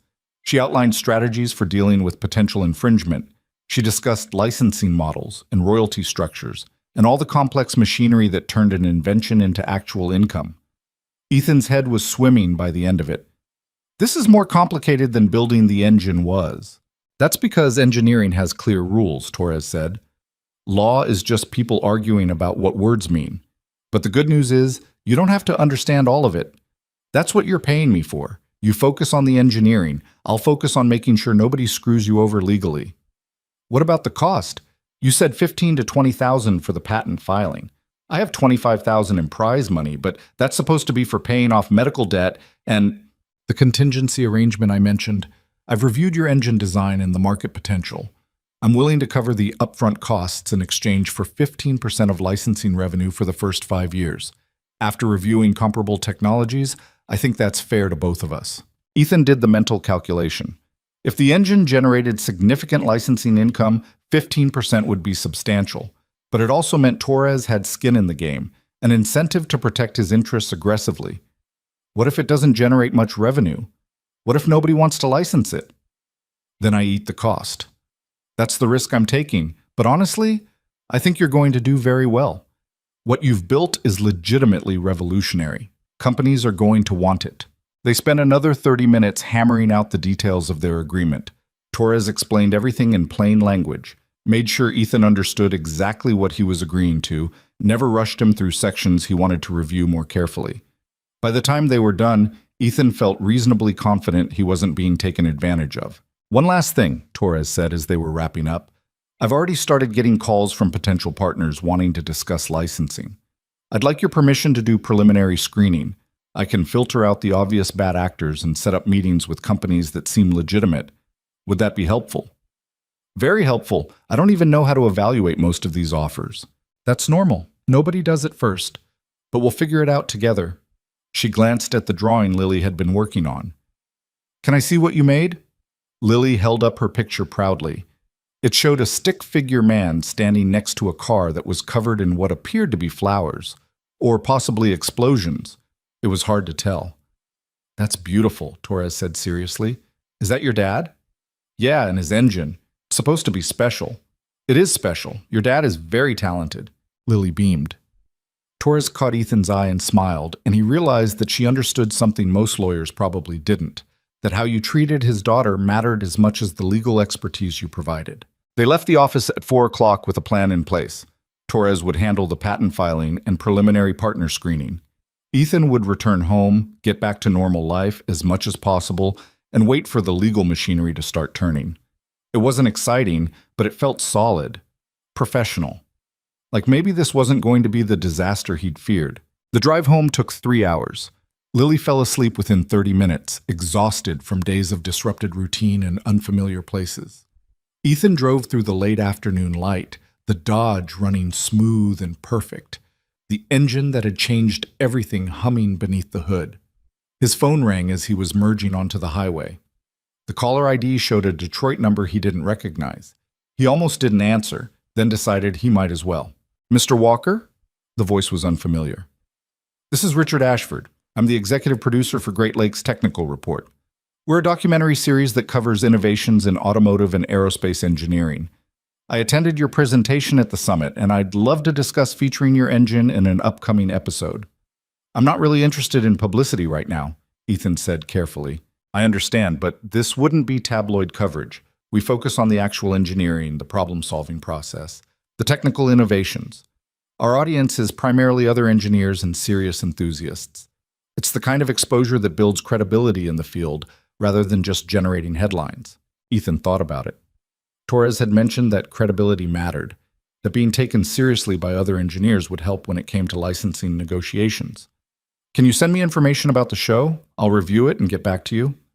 Absolutely. Thank you for considering it. After hanging up, Ethan realized he was going to need a system for handling all these inquiries. Maybe a dedicated email address. Maybe a standard response template. Something to create distance between the constant demands for his attention and the actual work of being a father and an engineer. They arrived home at 7:30. The apartment looked exactly as they'd left it, small, cramped, filled with the accumulated debris of their lives. But it was theirs, and stepping through the door felt like finally being able to breathe properly again. Mrs. Chen came over within minutes of hearing them arrive, wanting to hear everything about the competition. She sat at their kitchen table while Ethan made tea and gave her a condensed version of the past few days. She listened with the kind attention of someone who genuinely cared, occasionally asking questions but mostly just letting him talk. Sarah would be so proud, she said when he finished. It was the second time someone had said that to him in 3 days, and it still hit like a punch to the chest. Yeah, I think she would. After Mrs. Chen left, Ethan got Lily ready for bed. She was practically falling asleep standing up, worn out from travel and excitement and too many disruptions to her normal routine. He tucked her in with her stuffed rabbit and sat beside her bed like he did every night. Daddy? Her voice was sleepy. Are we still going to be normal? What do you mean? You won that big prize and people want to talk to you about your engine. Does that mean everything has to be different? Ethan thought carefully about his answer. Some things might change. We might be able to move somewhere nicer. I might not have to work as many hours at the plant, but the important stuff, you and me, the way we are together, that stays the same. I promise. Okay, good. She was almost asleep already. I like the way we are. Me too, sweetheart. Me too. He sat there until her breathing evened into real sleep, then retreated to his own room. The garage where he'd built the engine was visible through his window, dark now. All the tools and equipment exactly as he'd left them before driving to Detroit. 3 years of work contained in that small space. 3 years of grief and determination and midnight hours when the only thing keeping him sane was having a problem to solve. And now it was done. The engine worked. People recognized its value. The struggle to prove himself was over, except it didn't feel over. It felt like he'd just traded one set of problems for a completely different set. Legal protection, licensing negotiations, media requests, corporate partnerships. All the machinery of turning an invention into something that existed in the real world, that generated income and changed industries and justified the years of sacrifice. His phone buzzed with another message. This time it was Claire Bennett. I saw Velocity's press statement. I wanted you to know that came directly from me, over Marcus's objections. He wanted to maintain the IP concerns. I told him to back off or find another job. Your work is legitimate and deserves to be treated as such. When you're ready to talk about potential collaboration, my offer still stands. No pressure. Ethan read the message twice. He still wasn't entirely sure what to make of Claire Bennett, but actions mattered more than words, and forcing her company to publicly acknowledge his work was legitimate had been an action, one that probably cost her political capital internally. He typed a response. Thank you. That statement helped. I need some time to get legal protection in place and figure out my next steps, but I'll keep your offer in mind. The response came back quickly. Take all the time you need. This isn't going anywhere. Over the next week, life developed a strange rhythm. Ethan went back to work at the plant, showing up for his maintenance supervisor shifts and trying to act like everything was normal. But it wasn't normal. Coworkers who'd barely spoken to him before suddenly wanted to know about the competition. His supervisor pulled him aside to ask if he was planning to quit now that he'd made it big. I haven't made anything big yet, Ethan told him. I won a competition and got some attention, that's all. That's not what I'm hearing. Word is every major automotive company in the country wants your engine. Word is exaggerating. But Word wasn't entirely wrong. Torres called him almost daily with updates on partnership inquiries. Great Lakes Manufacturing had submitted a formal proposal for a licensing arrangement. Two other mid-sized firms had expressed serious interest. Even some of the major manufacturers were making cautious inquiries, though Torres advised him to be very careful about those. The big companies want to acquire your technology, not partner with you, she explained. They'll offer you a lot of money up front to buy the patent outright, but that means you lose control over how it's developed and implemented. For someone like you, who built this thing from scratch and clearly cares about seeing it succeed, that's probably not the right move. So what is the right move? Probably a licensing agreement with a mid-sized manufacturer who has the resources to bring it to market, but isn't big enough to just absorb your work and forget about it. Someone who needs your engine to compete with the major players and will therefore be invested in making it successful. Like Great Lakes? Maybe. Their proposal is actually quite good. They're offering a royalty-based structure with minimum guaranteed payments, retention of your ownership rights, and a seat on their technical advisory board. That's more favorable than most offers I've seen. What's the catch?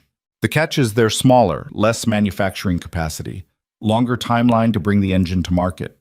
If you go with someone like Velocity, you'd see results faster, but you'd also have less control and probably get squeezed out of the development process entirely.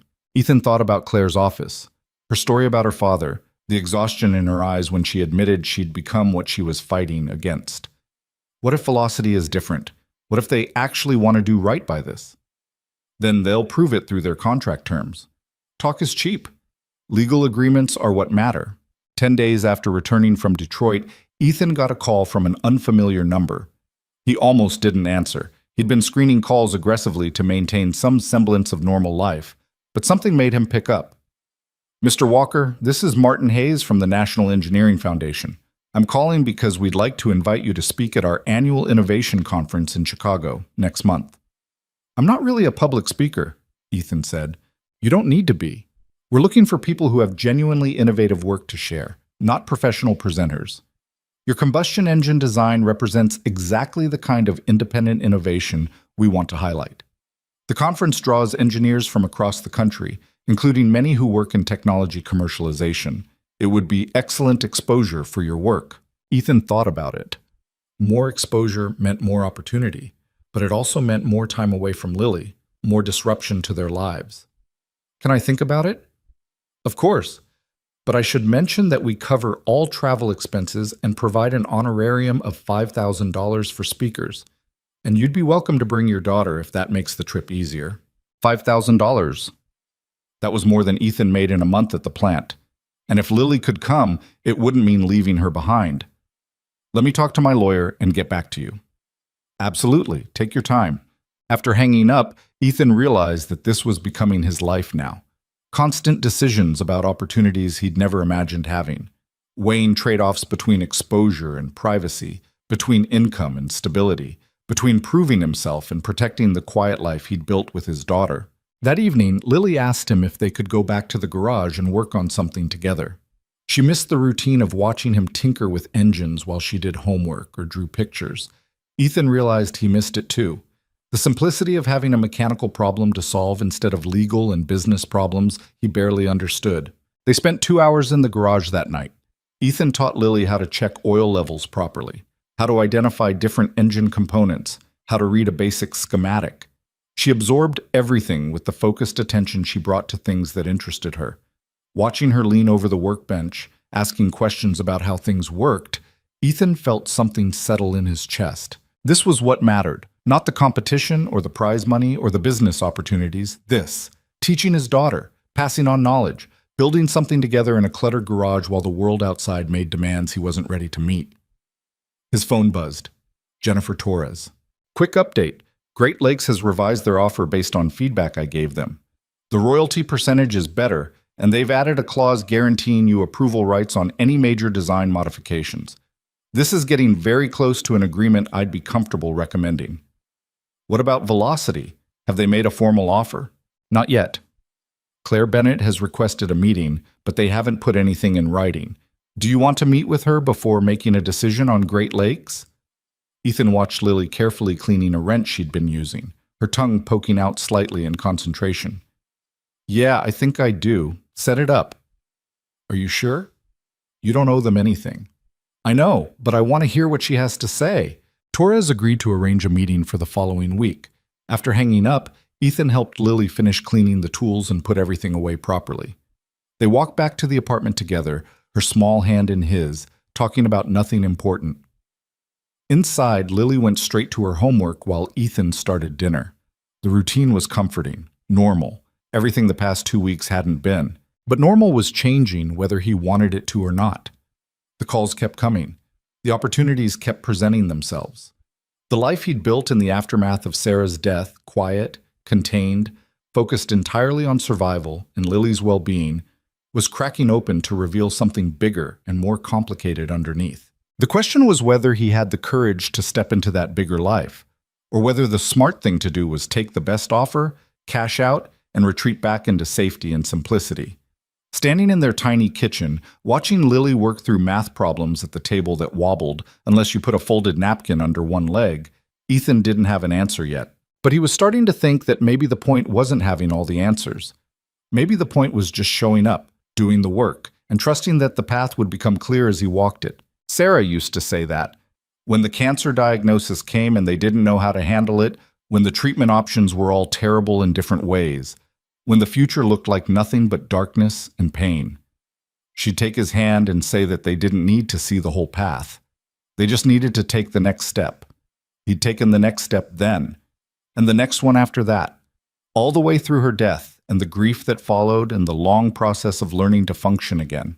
This was just another series of steps, harder in some ways, easier in others.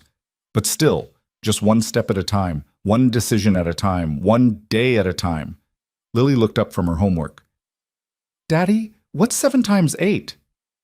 What do you think it is? She thought hard, counting on her fingers. 56? That's right, good job. She grinned and went back to her work, satisfied. And Ethan went back to making dinner, letting the simple rhythm of chopping vegetables and boiling water quiet his mind. Tomorrow he'd deal with lawyers and offers and decisions about the future.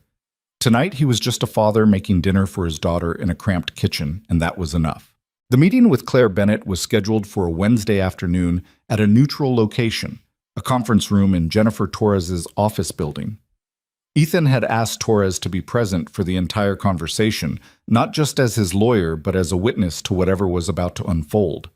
He trusted his own judgment about people less than he used to, and having someone else in the room who could read the corporate doublespeak felt necessary. Claire arrived exactly on time, carrying a leather portfolio and wearing business casual that looked expensive without being showy.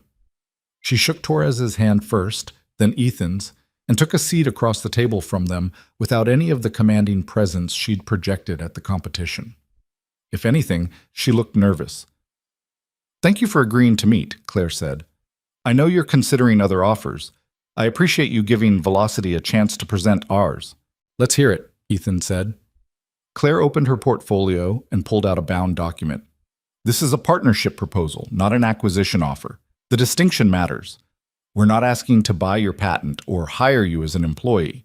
We're proposing a collaborative arrangement where you maintain ownership of your intellectual property while Velocity provides manufacturing capability, distribution networks, and market access. She slid the document across the table. Torres picked it up immediately and started reading, her expression professionally neutral. The core structure is this, Claire continued. You license the engine design to Velocity on a non-exclusive basis. That means you can also license it to other manufacturers if you choose. We pay you a royalty of 12% on gross revenue from any vehicles or products using your engine technology. You retain all patent rights. You have final approval on any modifications to the core design. And you get a seat on our technical advisory board with genuine input into how the technology is developed and implemented. Ethan had expected an offer. He hadn't expected one this generous. Why non-exclusive? Most companies want exclusive rights, because exclusive rights would require us to pay you significantly more upfront, and I'm guessing you'd rather have ongoing royalties than a lump sum buyout. Also, frankly, because I don't think Velocity should have a monopoly on technology this important. If your engine works the way I think it does, it should be available to the entire industry. That's better for everyone, including us. Torres was still reading, flipping through pages and occasionally making notes in the margins. This approval clause on design modifications. Can you clarify the scope? Does Mr. Walker have to personally review every minor adjustment, or is this limited to substantial changes? Substantial changes to the core combustion chamber design, Claire said. We're not asking you to micromanage every bolt and gasket, but if we want to fundamentally alter how the engine functions, you get veto power. That's your protection against us bastardizing your work. And this technical advisory board position, Torres said, is that symbolic or does it come with actual authority? Actual authority. You'd attend quarterly meetings, review development roadmaps, provide technical input on implementation challenges. It's a real role, not a vanity title. And it comes with a stipend of $75,000 annually, separate from royalty payments. Ethan felt his breath catch, $75,000 a year just for attending meetings and providing advice.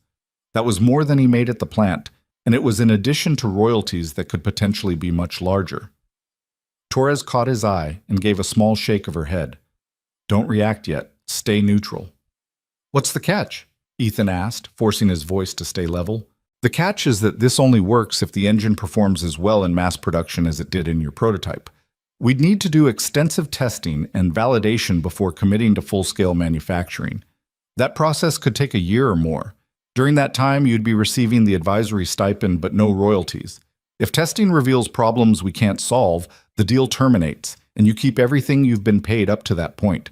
But the ongoing royalty stream doesn't materialize. That's reasonable, Torres said, surprising Ethan. Most partnerships have performance contingencies. The question is, what happens to Mr. Walker's work if testing fails? Does Velocity retain any rights to the design or derivative technologies? No, if we can't make it work, all rights revert to Mr. Walker completely.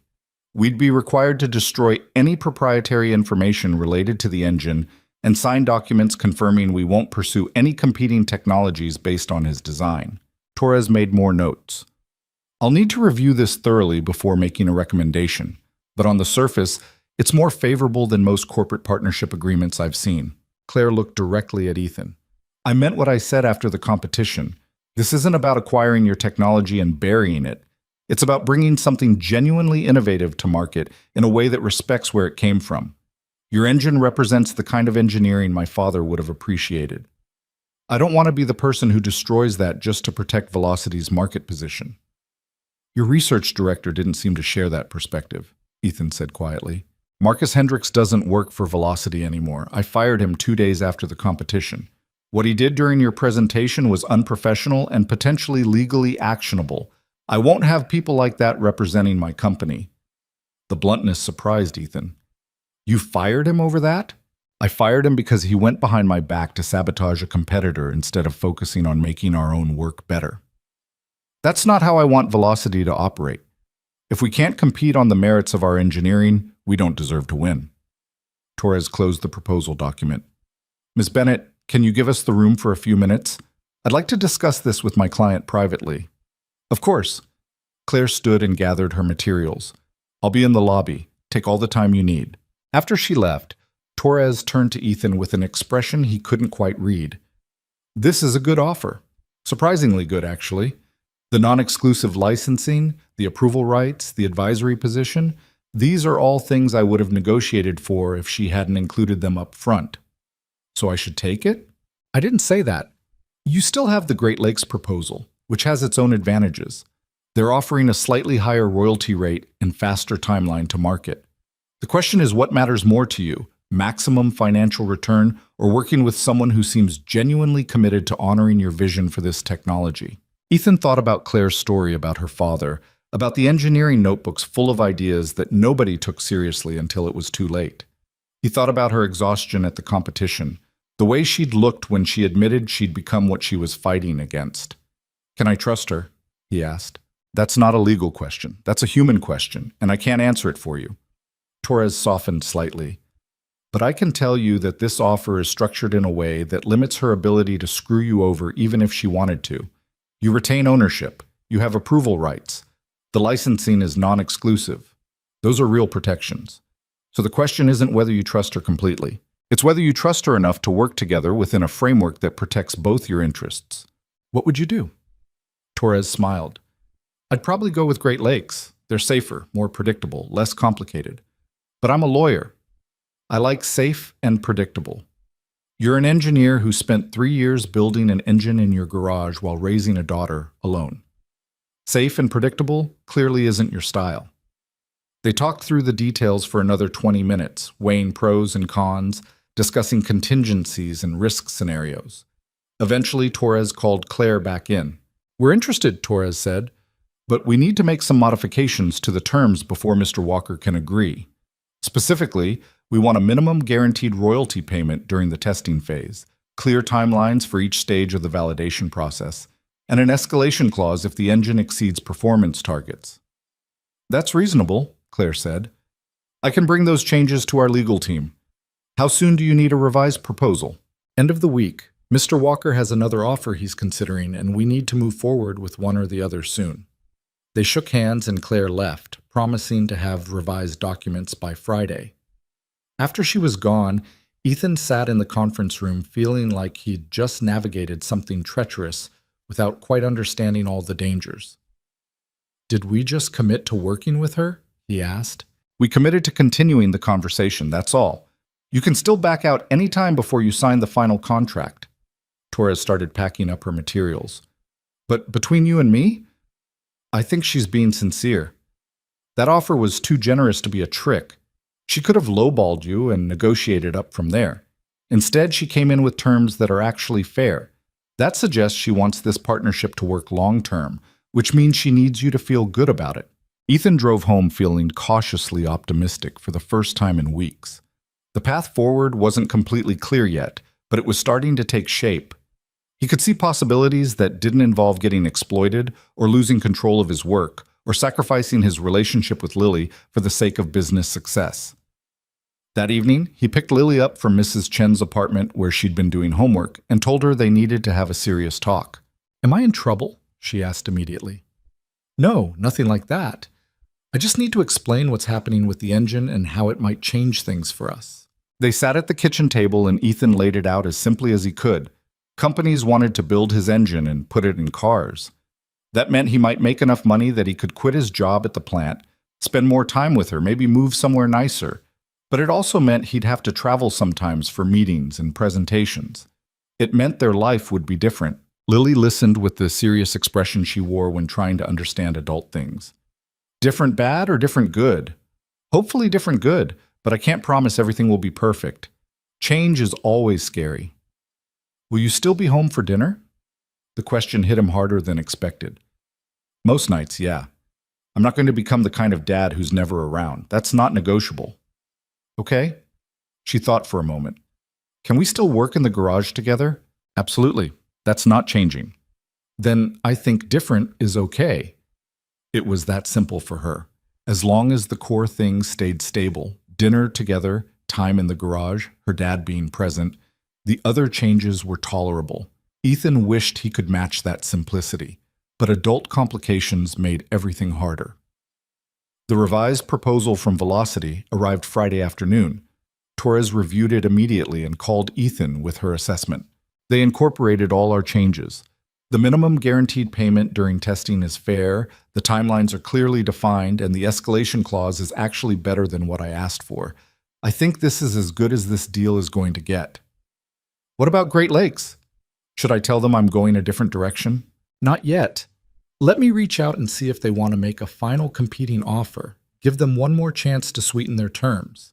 If they can't or won't, then you have your answer. Great Lakes came back Monday with a revised proposal that raised their royalty rate to 14% and shortened the testing timeline. It was a strong offer, genuinely competitive with Velocity's terms. On paper, it might have even been slightly better financially. But there was something about Claire Bennett's offer that resonated beyond the numbers. The non-exclusive licensing that allowed his engine to reach more manufacturers. The advisory board position that kept him involved in how the technology developed. The sense that she understood what it meant to build something from nothing and wanted to honor that rather than just exploit it. Tuesday morning, Ethan called Jennifer Torres and told her he wanted to accept Velocity's proposal. "You're sure?" Torres asked. "Great Lakes is offering slightly better terms in some areas." "I'm sure this feels right."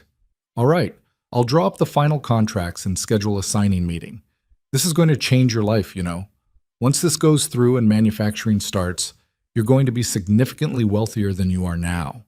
That comes with its own complications." "I'll deal with those complications when they happen." The contract signing was scheduled for the following Friday.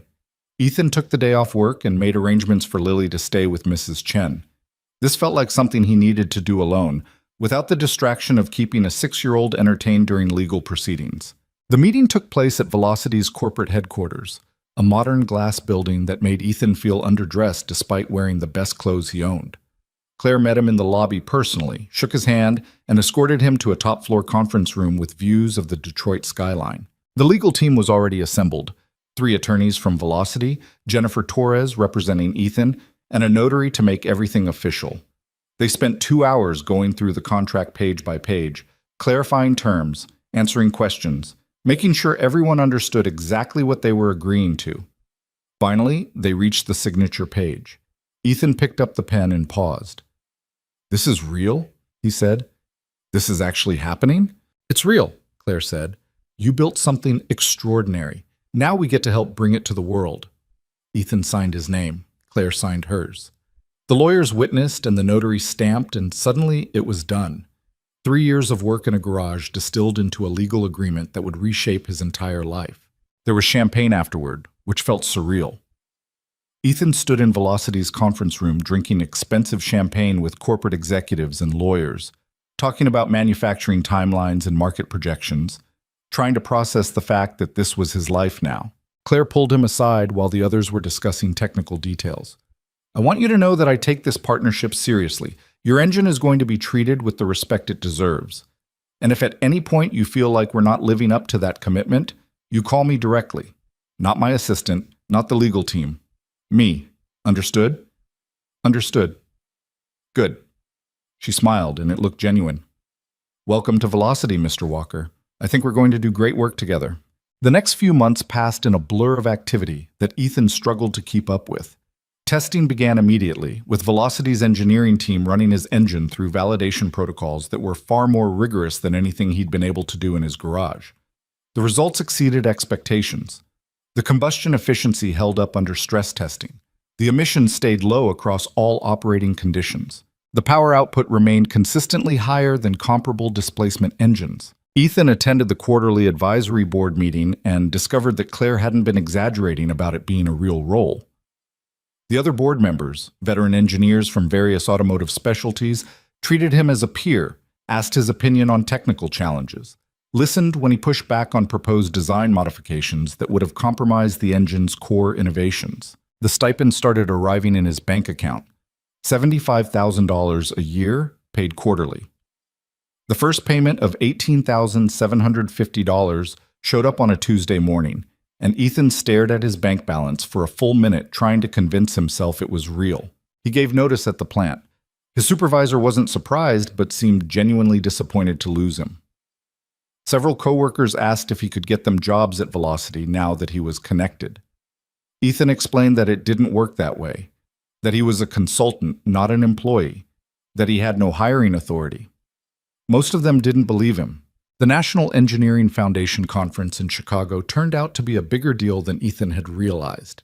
He gave a presentation about his development process to an audience of 300 engineers, and the response was overwhelmingly positive. People wanted to know how he'd solved specific technical challenges. They asked about his testing methodology. They treated him like someone whose work mattered, whose insights were valuable. David Cho from Great Lakes attended the conference and sought Ethan out afterward. "No hard feelings about going with Velocity," he said. "But if you ever develop other innovations you're looking to license, keep us in mind. We meant what we said about working with independent engineers." "I appreciate that. And honestly, your offer was excellent. This was just the right fit for this particular situation." "Fair enough. Good luck with everything." 6 months after signing the Velocity contract, Ethan and Lily moved to a new apartment. Nothing extravagant. Ethan wasn't ready for that kind of change yet, but a 2-bedroom place in a safer neighborhood with a garage that was actually big enough to work in comfortably. Lily got her own room, which she decorated with drawings and posters and all the accumulated treasures of a 7-year-old who finally had space to spread out. Mrs. Chen cried when they moved, even though the new place was only 20 minutes away, and Ethan promised she could visit any time. "I'm going to miss having you two next door," she said, "but I'm so happy for you. You've earned this." The first royalty payment arrived 8 months after the signing, once Velocity had completed testing and begun limited production runs. Ethan opened the envelope and stared at the check. $43,000. For 3 months of his engine being manufactured and sold. He called Jennifer Torres immediately. "Is this right? The amount? Let me check the calculations." He heard typing in the background. "Yes, that's correct. They sold 362 units during the quarter at an average wholesale price of $98,000 each. 12% of that is what you're holding." "This is just the beginning, isn't it? As production scales up, you're going to be very comfortable. Yes. Congratulations, Mr. Walker. You've officially made it." But making it didn't feel the way Ethan had imagined it would back when he was working midnight shifts in his garage. It didn't feel like validation or triumph or proof that the struggle had been worth it. It felt like responsibility, like he now had resources to protect, a reputation to maintain, a daughter whose future was shaped by decisions he made about money and opportunity, and how to live a life that suddenly had options he'd never had before. He took Lily to dinner at a nice restaurant to celebrate, and halfway through the meal, she asked the question he'd been dreading. "Are we rich now?" Ethan thought carefully about his answer. "We have more money than we used to, but rich is complicated. Some people with a lot less money than us feel rich because they're happy. Some people with way more money feel poor because they always want more. I think we're comfortable, and that's good enough." "Do I have to act different?" "No. You're the same person you were before. Money doesn't change who you are. It just changes what you can do." She seemed satisfied with that and went back to her pasta. But Ethan knew the question would come up again in different forms as she got older, as their circumstances continued to evolve, as the gap between who they used to be and who they were becoming widened. A year after the contract signing, Claire invited Ethan to Velocity's annual company meeting. It was a massive event. Hundreds of employees gathered in an auditorium to hear about company performance and strategic direction. Ethan sat in the back, uncomfortable with the attention, trying to be invisible. But Claire spotted him and called him out from the stage. "I want to introduce someone who represents what this company is really about. Ethan Walker is an independent engineer who built a revolutionary combustion engine in his garage while working full-time and raising a daughter alone. He didn't have corporate resources or a research team or millions in funding. He just had talent, determination, and a willingness to solve problems everyone else said were unsolvable. We're honored to partner with him, and his work is going to define Velocity's next generation of vehicles." The applause was deafening. Ethan stood awkwardly and waved, wishing he could disappear through the floor. This kind of recognition still made him deeply uncomfortable. Afterward, Claire found him in the lobby. "Sorry for putting you on the spot. But people needed to see you. They needed to know that innovation doesn't just come from inside these walls. I'm not really a public figure kind of person." "I know, but you might need to get used to it. The automotive press is starting to write stories about the partnership. There's going to be more attention." She was right. Over the following months, articles started appearing in industry publications. Profiles of the single father who'd built a revolutionary engine.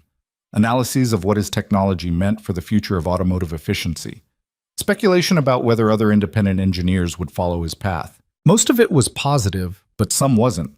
A few commentators questioned whether he deserved credit for work that might have been derivative of existing research. Others suggested he'd gotten lucky rather than demonstrating genuine engineering insight. The criticism stung, even though Jennifer Torres told him to ignore it. "People always find reasons to diminish success they don't understand," Torres said, "especially when it comes from someone who doesn't fit their expectations of what success is supposed to look like. You built something extraordinary. Don't let anyone take that away from you." 18 months after signing with Velocity, Ethan attended a product launch event where the first production vehicles featuring his engine were unveiled to the media and the public. He stood off to the side while Claire gave the presentation, explaining the technology and its benefits, highlighting the partnership with an independent engineer who'd revolutionized combustion efficiency. When the presentation ended, journalists swarmed Ethan wanting interviews. He'd prepared for this, practiced answers with Torres's help, but actually executing it was harder than he'd expected. The questions came fast and overlapping. How does it feel to see your engine in production vehicles? What's next for you? Are you working on other innovations? Do you think this success can be replicated by other independent engineers? Ethan answered as honestly as he could. Yes, seeing his work in production was surreal and gratifying. No, he wasn't working on anything new yet. He was still processing what had already happened. And yes, he thought other independent engineers could achieve similar success, but it required a combination of talent, persistence, and luck that wasn't easy to replicate. One journalist asked a question that caught him off guard. Your wife passed away a few years before you built this engine, correct? How much did that loss influence your work? Ethan's first instinct was to deflect, to give a generic answer about personal tragedy and moving forward, but something made him stop and think about what he actually wanted to say. My wife Sarah was the smartest person I knew, he said quietly. She believed I could do things I didn't think I was capable of. After she died, I was lost. Building the engine wasn't about innovation or competition. It was about having something to hold on to when everything else felt like it was falling apart. It was about proving to myself and to our daughter that loss doesn't have to be the end of the story. That you can survive something terrible and still build something good on the other side. The room went quiet. Then the journalist nodded and thanked him, and Ethan realized he'd just said something more honest than any prepared statement could have been. After the event, Claire approached him with an expression he couldn't quite read. That was a good answer. About your wife. I probably shouldn't have gotten that personal. No, that's exactly what you should have done. People connect with honesty. And what you said about loss not being the end of the story, that matters. That's going to resonate with people going through their own struggles. She was right. The interview clip went viral in engineering circles and beyond. People shared it on social media with comments about their own experiences with grief and recovery. Several engineers reached out to Ethan directly, sharing stories about projects they'd built while processing loss, about using technical problem solving as a way to survive emotional devastation. One email came from a woman whose husband had died in a construction accident, leaving her with 2 young kids and no idea how to move forward. Reading about your engine and how you built it while grieving your wife gave me hope, she wrote. I'm not an engineer, but I started taking night classes in accounting because I need something that's mine, something I'm building toward. Thank you for showing me that it's possible to survive this and still have a future worth working toward. Ethan read that email 3 times, then showed it to Lily. She was 8 now, old enough to understand more about what her father had accomplished and why it mattered. People think your engine helps them? She asked. Not the engine exactly, the story behind it. The fact that I built something good during a bad time. It helps them believe they can do the same thing. Mama would like that. Yeah, I think she would. 2 years after the signing, Velocity's vehicles featuring Ethan's engine technology were selling well enough that the royalty payments had become substantial. Ethan was making more money than he'd ever imagined possible, enough that Torres suggested he start thinking about financial planning and investment strategies. You're going to keep generating significant income for years, she explained. You need to think about how to manage it responsibly. College funds for Lily, retirement planning, maybe some investments that can generate passive income. This is more money than most people know how to handle without professional help. Ethan hired a financial advisor, set up college funds and retirement accounts, invested in relatively safe index funds that would grow steadily over time. It all felt surreal and slightly ridiculous. Him, the guy who'd been buying parts for his engine with whatever was left after paying rent and groceries, now discussing portfolio diversification and tax optimization strategies. But the financial security meant something more important than luxury. It meant Lily's future was protected. It meant he could afford to take risks on projects that mattered to him rather than just chasing money. It meant the constant low-level anxiety about whether they could afford basic necessities was finally, permanently gone. On the 3rd anniversary of Sarah's death, Ethan took Lily to visit her mother's grave. They did this every year, bringing flowers and sitting quietly together. This year, Ethan told Sarah about the engine, about the partnership with Velocity, about how the work he'd done in grief had turned into something that would provide for their daughter's future. I kept my promise, he said quietly. I didn't give up. I built something good. And Lily's going to be okay. Lily squeezed his hand. We're both going to be okay, Daddy. Yeah, sweetheart, we are. 3.5 years after the Detroit competition, Ethan received an invitation to speak at the National Academy of Engineering's annual symposium. It was one of the most prestigious events in the field, attended by the top minds in engineering from across the country. Being asked to speak there was recognition that his work had achieved genuine significance. He almost declined. Public speaking still made him uncomfortable, and the symposium was the same weekend as Lily's school play. But Lily insisted he should go. Mama would want you to, she said with the certainty of a 9-year-old who believed she understood what her mother would have wanted. And I'll have other plays. This is important. So Ethan went. He gave a presentation about independent innovation, about building revolutionary technology outside traditional institutional frameworks, about what it took to survive the process and emerge with both your work and your integrity intact. The response was overwhelming. Engineers approached him afterward with their own stories of independent projects, of struggling to get recognition, of wondering if their work would ever matter. One young woman told him she'd been on the verge of abandoning her research on alternative fuel systems because she couldn't get funding or institutional support. Hearing his story had convinced her to keep going. You showed me it's possible, she said, that you don't need a corporation or a university backing you to do work that matters. You just need to be good enough and stubborn enough to see it through. Flying home afterward, Ethan thought about that conversation, about how his story had become bigger than just an engine or a competition or a business partnership. It had become proof that the path to innovation wasn't exclusively controlled by institutions and corporations, that someone working alone with limited resources could still change the field if their work was good enough and they refused to give up. That evening, he picked Lily up from Mrs. Chen's apartment and drove them home. The garage was waiting, bigger and better equipped than the cramped space where he'd built the original engine, but still fundamentally the same. A place to solve problems, build things, teach his daughter about how mechanical systems worked. Can we work on something tonight? Lily asked. I want to learn about transmissions. Transmissions are complicated. So is your engine, but you figured it out. Ethan smiled. Fair point. Let's see what we can do. They spent the evening in the garage together, Ethan explaining gear ratios and torque conversion, while Lily asked questions and took notes in a small notebook she'd started keeping. Watching her lean over the workbench with the same focused attention he brought to engineering problems, Ethan recognized something he'd been too close to see clearly before. This was Sarah's legacy too. Not just the engine or the success or the financial security. It was this: a daughter who believed problems could be solved, who wasn't afraid of complexity, who thought building things was a reasonable response to challenges. Sarah had given her that, and Ethan had tried his best to nurture it. Daddy? Lily looked up from her notes. When I grow up, I want to build engines too, like you. You can build whatever you want, sweetheart. Engines or rockets or robots or anything else that interests you. But I want to build engines, because that's what you and Mama would have wanted. Ethan's throat tightened. Your mama wanted you to be happy, that's all.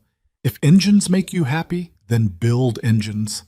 If something else makes you happy, build that instead. The important thing is that you build something, that you make things instead of just consuming them, that you solve problems instead of just complaining about them. She nodded seriously and went back to her notes. Ethan watched her for a moment, then returned to explaining how planetary gear sets worked.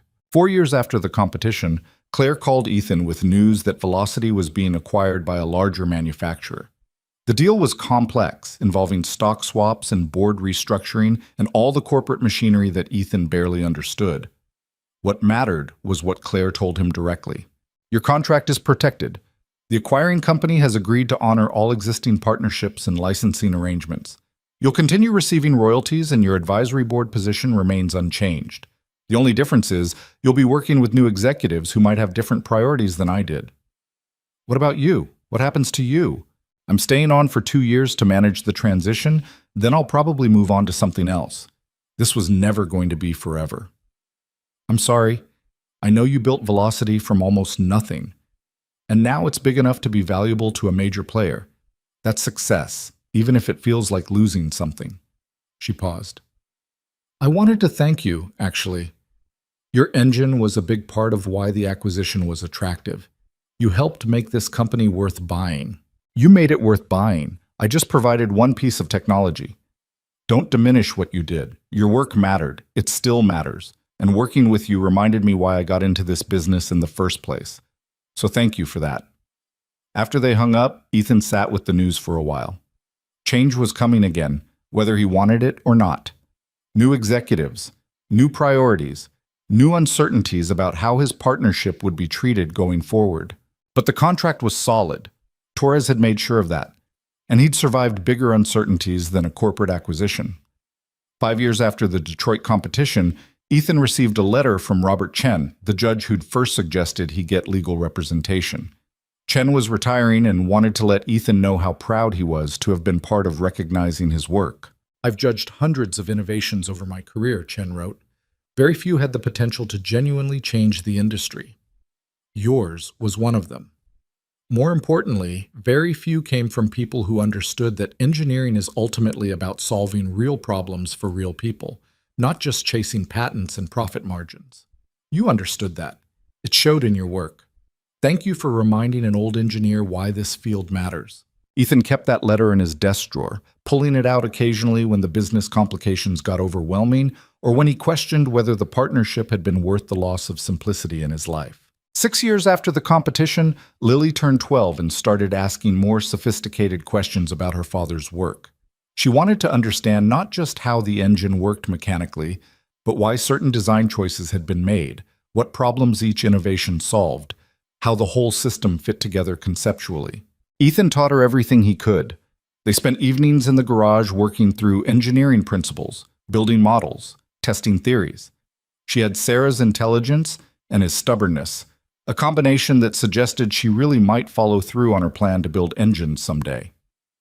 One evening, after they'd finished working on a scale model of a combustion chamber, Lily asked a question that caught him off guard. "Did you build the engine because you missed Mama, or because you wanted to prove something to yourself?" Ethan thought carefully about his answer. "Both, I think. After she died, I felt like I'd failed at the most important thing, keeping her alive, keeping our family intact.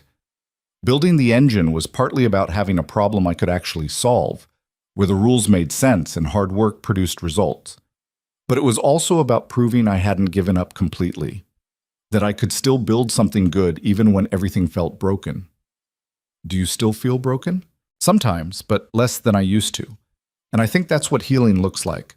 Not erasing the broken parts, but learning to function despite them. Learning to build things around the cracks instead of pretending they don't exist. She nodded like that made sense. "I think Mama would be proud of you, not just for the engine, but for being a good dad while everything was hard." The words hit him like a physical blow. "Thank you, sweetheart. That means a lot." 7 years after the competition, Ethan was invited to give a keynote address at the Detroit International Automotive Innovation Summit, the same competition where everything had started. Standing on that stage, looking out at hundreds of engineers and executives and innovators, Ethan thought about how much had changed. He talked about the importance of independent innovation, about building things for the right reasons, about surviving loss and finding purpose in creation. He talked about Sarah, about Lily, about the garage that had been his refuge during the darkest period of his life. "Engineering isn't just about technical solutions," he said toward the end. "It's about human problems. Why do we need more efficient engines? Because real people are struggling with fuel costs and environmental damage. Why do we keep innovating even when it's hard? Because real people need the problems we solve. The moment you forget that your work serves actual human needs, you've lost the plot. You're just chasing patents and profit margins instead of building things that matter." The applause was substantial, but what mattered more were the conversations afterward. Young engineers telling him his story had inspired them to keep working on independent projects. Executives admitting they'd been too focused on quarterly returns and needed to remember why they got into this field. People connecting with the human story underneath the technical achievement. Claire attended the summit and sought him out afterward. She looked different, less corporate, more relaxed. The acquisition had finalized months earlier, and she was clearly transitioning away from velocity. "That was a good speech," she said. "Honest. That's rare at these events. I don't really know how to be anything else anymore. Tried being careful and corporate for a while. It didn't fit right. Good. Don't change." She hesitated. "I wanted you to know that working with you changed how I think about this business. Before your engine, I was so focused on winning that I'd lost track of why winning mattered. You reminded me there's more to success than market dominance, so thank you for that. You gave my work a chance when a lot of people wouldn't have. I'm the one who should be thanking you. Then let's call it even, she smiled. What are you working on next? I can't imagine you're content just collecting royalties. Ethan thought about the new project he'd been sketching in his notebook late at night, a different approach to hybrid power systems that might solve some of the limitations in current designs. There might be something, too early to talk about it yet. When it's ready, call me. I'm starting a new venture capital fund focused on independent engineering projects. I want to help people like you, talented engineers with good ideas who just need resources and support to bring them to market. Interested? Maybe. Let me think about it. They shook hands and Claire walked away, leaving Ethan with the realization that his story wasn't over. The engine had been the beginning, not the destination. There were more problems to solve, more innovations to develop, more ways to honor Sarah's belief that he was capable of extraordinary things. 8 years after the competition, on a quiet Saturday morning, Ethan drove the old 1974 Dodge out of the garage one last time. The car looked different now. He'd finally fixed the rusted panels, replaced the cracked windshield, got proper paint work done. The exterior finally matched the extraordinary engine underneath. Lily sat beside him in the passenger seat, 13 now, and growing into someone who looked more like her mother every day. They drove through their old neighborhood, past the duplex where they used to live, past the library and the diner, and all the places that had been part of their life before everything changed. "Why did you want to drive this route?" Lily asked. "Because I don't want to forget where we came from. It's easy to get comfortable with how things are now and forget what it took to get here. This car, this neighborhood, those years after your mom died, they're part of the story. The hard parts matter as much as the success. Do you miss how things used to be? Some parts. Life was simpler. Harder, but simpler. No complicated business decisions or media attention or people wanting things from me. Just you and me in the garage." He glanced over at her. "But I don't regret how things turned out. We're okay now. We're better than okay." "We're good," Lily said firmly. "We're really good." They drove in comfortable silence for a while, the Dodge's engine humming with that perfect smoothness that still surprised Ethan sometimes. All those nights in the garage, all those calculations and failed prototypes and moments of doubt, they'd led here.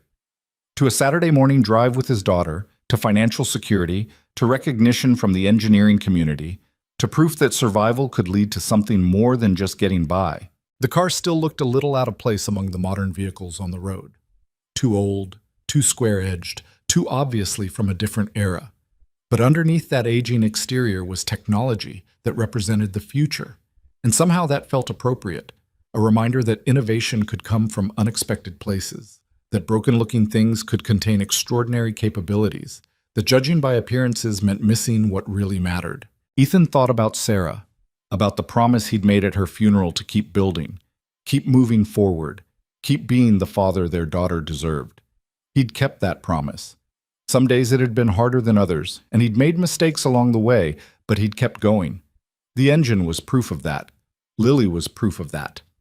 This life they'd built together, complicated and imperfect but fundamentally good, was proof of that. "Daddy?" Lily's voice pulled him back to the present.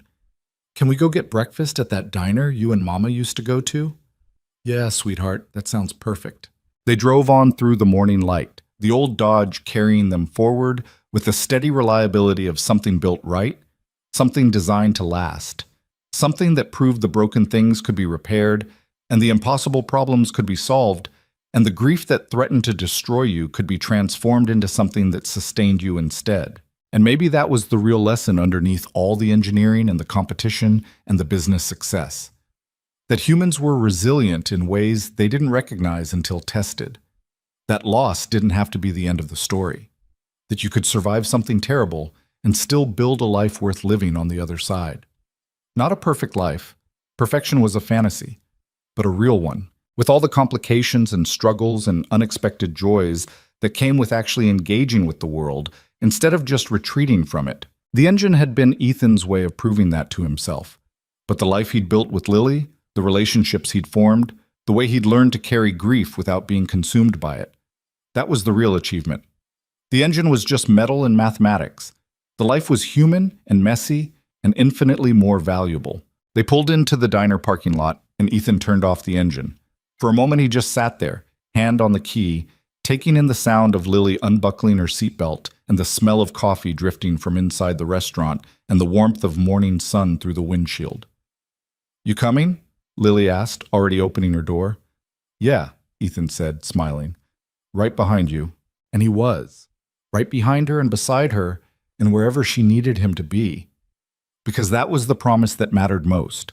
Not the one about engines or success or proving himself to the world, but the one about being present, being steady, being the kind of father who showed up even when it was hard. They walked into the diner together, the old Dodge sitting quiet in the parking lot, its rusted-looking exterior hiding the revolutionary engine underneath. Some people passing by probably still saw it as junk, but Ethan knew better. He knew that the most valuable things were often the ones that didn't advertise themselves, that broke conventions, that proved you didn't need to look perfect to be extraordinary. Just like the life he'd built. Just like the daughter walking beside him. Just like the future stretching out ahead of them, uncertain but full of possibility, because they'd learned how to face uncertainty together and come out stronger on the other side. That was enough. More than enough. It was everything that mattered.